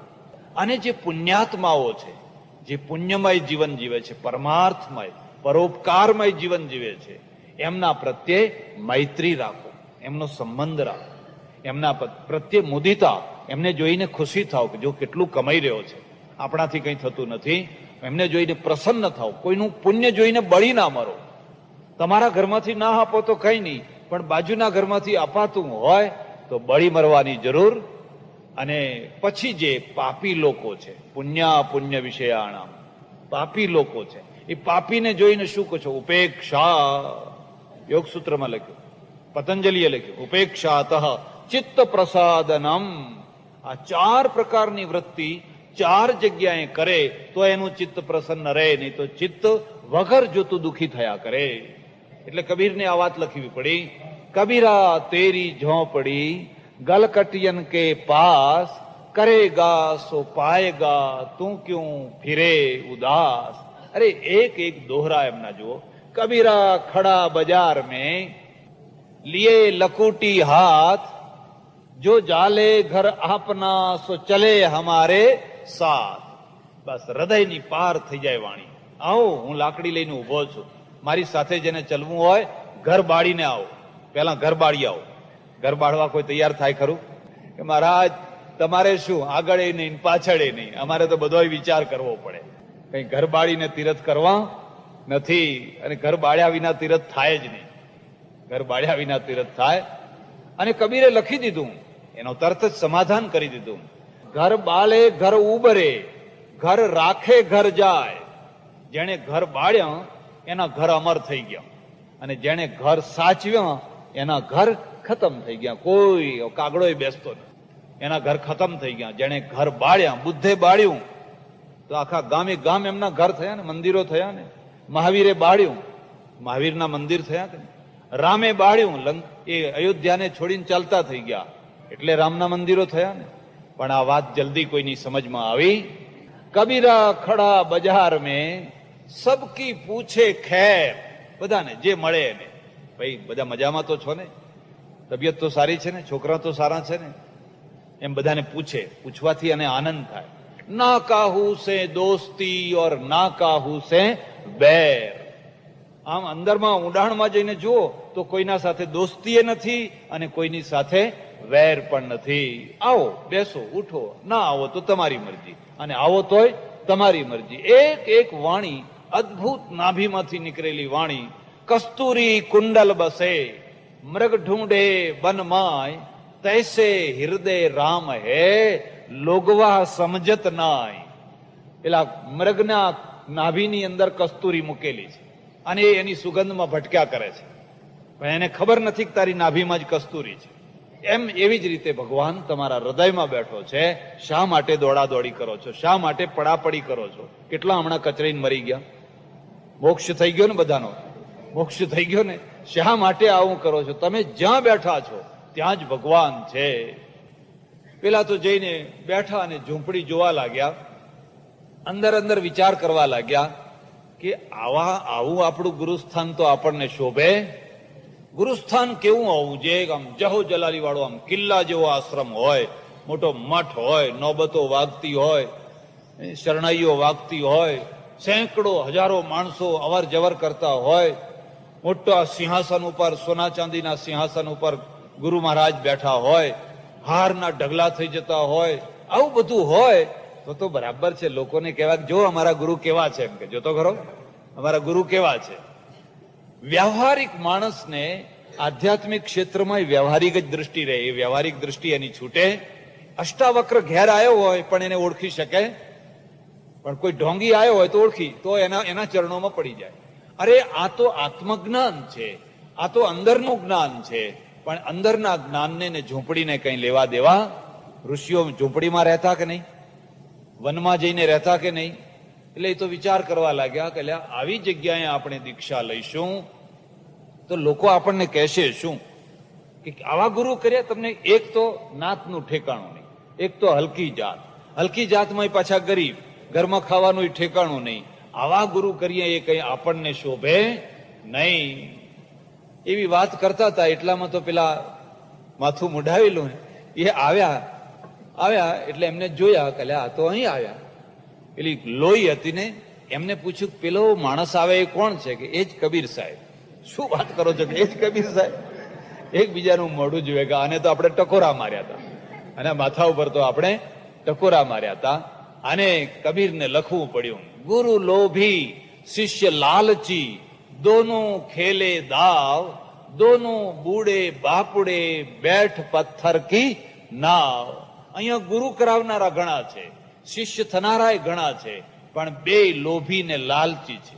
દોનું ખેલે દાવ, એકને ટોળું વધારવું છે, બસ ટોળું વધારવું છે, અને જાત કુજાત કે પાત્રતા કે કુપાત્રતા કઈ જોવું નથી, જે આવે એને મૂળે જ રાખો. અને બીજો એમ સમજે છે કે વાહ આલિશાન આશ્રમ છે, અહીંયા આપણે આવીએ તો એમ કેવા સારા દેખાય, કોઈને લઈ જઈએ તો એને પેલો ભપકો જોઈએ છે. હવે બે દોનું બૂડે બાપુડે, બેઠ પથ્થર કી નાવ. એટલે કબીર સાહેબે એમના આખા જીવનની અંદર ઢોંગને સ્પર્શ ના કરવા દીધો. એમણે એમનું જે બાપ દાદાનું કામ હતું એ કામ એમણે છોડ્યું નહીં. શાળ ચલાવતા રહે, સંચો ચલાવતા રહે, કપડાં વણતા રહે, આજીવિકા ચલાવતા રહે. કર ગુજરાન ગરીબી મેં એમનું એક ભજન છે, કરના ફકીરી ક્યા દિલગીરી, સદા મગન મેં રહેનાજી, મીરાબાઈનું છે. કબીરનું એક છે, જબ મન મસ્ત હુઆ તબ ક્યા બોલે. ફકીરનું એક અલમસ્ત ભજન બનાવેલું છે, અને કે છે અમને ધૂળ ઉપર સુવામાં આનંદ આવે છે, લુખો રોટલો ખાવામાં અમને આનંદ આવે છે, કારણ કે ગરીબીની નજીકમાં પરમેશ્વર રહેલો છે, એના સમીપમાં પરમાત્મા રહેલો છે. અમીરીની સમીપમાં પણ કદાચ પરમાત્મા હોય, પણ અમીરીનો અહંકાર ન હોય તો, પણ અગ્નિ હોય અને અગ્નિનો તાપ ના લાગે એ જેવું કઠિન છે, એમ તમારી પાસે પૈસાના ઢગલા હોય અને તમને અમીરીનો અહંકાર ન હોય, એ કદાચ દુર્લભ વસ્તુ કહેવાય. અશક્ય નહીં, પણ કદાચ દુર્લભ વસ્તુ કહેવાય. એટલે એમને આખું જીવન અત્યંત સરળતામાં, સહજતામાં, સાદાઈમાં, નિર્દંભપણામાં અને નિર્ભીકપણામાં જે લાગ્યું એ એમને કહી દીધું. આવા કબીર સાહેબે એ વખતે પ્રકૃતિ પૂજા નહીં, કારણ કે લોકો પ્રકૃતિ પૂજક હતા, એટલે એમણે પ્રકૃતિ પૂજાનું ખંડન કર્યું. તીર્થોનું, નદીઓનું, જળાશયોનું, વૃક્ષોનું એમણે કહ્યું ત્યાં પૂજવાથી કઈ ભગવાન મળવાના. પથ્થર પૂજે હર મિલે તો મેં પૂજું ગિરિરાય. શબ્દ ઉપર ધ્યાન દેજો. इससे तो चक्की भली કે પીસ પીસ સબ ખાય. એના અનુવાદમાં ઉત્તરવર્તી જે કબીરો થયા, એક કોઈએ દોહરો બનાવી દીધો કે ઘડનારામાં એ મૂર્તિમાં જો સાચ હોય તો ઘડનારાને ખાય. જો આ ભાવ એમાં પેદા કરવામાં આવ્યો. આજે તો સ્થિતિ એ છે કે આટલું બધું કયા પછી પણ કબીરના મંદિરો છે, કબીરની મૂર્તિ છે, એમની આરતી થાય છે, એમની પૂજા થાય છે, એમને નૈવેદ્ય ધરાવાય છે. સમાજ પાછો હતો ત્યાં આવ્યા વિના રહેતો હતો નથી. પગલા પૂજાય છે, મૂર્તિએ પૂજાય છે, એ બધું થાય છે, પણ મૂળમાં એમને આ આખી પ્રવૃત્તિ કરેલી. તો આ ચાર જે પ્રક્રિયા છે, ચાર પ્રક્રિયાને તમે યાદ રાખજો. એમાં પહેલી વસ્તુ બ્રહ્મ પૂજા, બીજી છે એ દેવ પૂજા, ત્રીજી છે એ પ્રકૃતિ પૂજા, અને ચોથી છે એ વ્યક્તિ પૂજા. બ્રહ્મ પૂજાના સાથે જ્ઞાન છે, એકેશ્વરની સાથે જ્ઞાન છે. દેવ પૂજાની સાથે સકામ વૃત્તિઓ છે. જ્યારે તમે કોઈ દેવની પૂજા કરો છો ત્યારે કોઈને કોઈ સકામ વૃત્તિ હોય છે કે આ કરું તો મને આ મળે, આ કરું તો મને આ મળે. તમે લાલ રંગ પહેરો કે પછી શનિનો પહેરો કે પછી બીજા રંગનો પહેરો કે ત્રીજા રંગનો પહેરો. અમે ઘણી વાર માણસોને જોઈએ ચારેય આંગળીઓમાં જુદા જુદા નંગ પહેર્યા હોય. આ આંગળીઓમાં અહીંયા, અને આમ બહુ બુદ્ધિશાળી માણસો હોય, બહુ ડાયા માણસો હોય, અને બધાના પાછળ નિશ્ચિત પ્રકારનું ગણિત હોય, અને એમાં એ ભરમાયા કરતા હોય. આ પહેર્યું તો આ થાય, આ પહેરો તો આ થાય, આ પહેરો તો આ થાય. પેલો બ્રહ્મ પૂજક કે છે કશું જ નહીં, એક બ્રહ્મ, તુહી, એક નિષ્ઠા રાખ, બધું પાંધરું છે. જા પર કૃપા રામ કી હોઈ, તા પર કૃપા કરઈ સબ કોઈ. એક નિષ્ઠા થઈ. એટલે દેવ પૂજા, અને દેવ પૂજાથી ઉતરતી જે પ્રકૃતિ પૂજા, અને પ્રકૃતિ પૂજામાં પછી જડોની આ ને તે પૂજા કરવાની, એમાં માણસોનું મગજ વહેંચાઈ જાય. ભ્રાંતિઓમાં અટવાઈ જાય અને મૂળ બ્રહ્મ છે એ રહી જાય, કાં તો એમાંથી જડતા આવે, કાં તો એમાંથી અવ્યવસ્થા આવે, પણ એને સ્પષ્ટ મનાઈ કરી દે. અને છેલ્લી પૂજા જે છે એ વ્યક્તિ પૂજા. વ્યક્તિ પૂજા છે ને એ ગુરુના માધ્યમથી આવી, પણ એની ચર્ચા આજે નહીં કરીએ, બીજા કારણોસર પણ આવી. પણ મારે આજે નરસિંહ મહેતા વિશે થોડી વાત કરવાની હતી.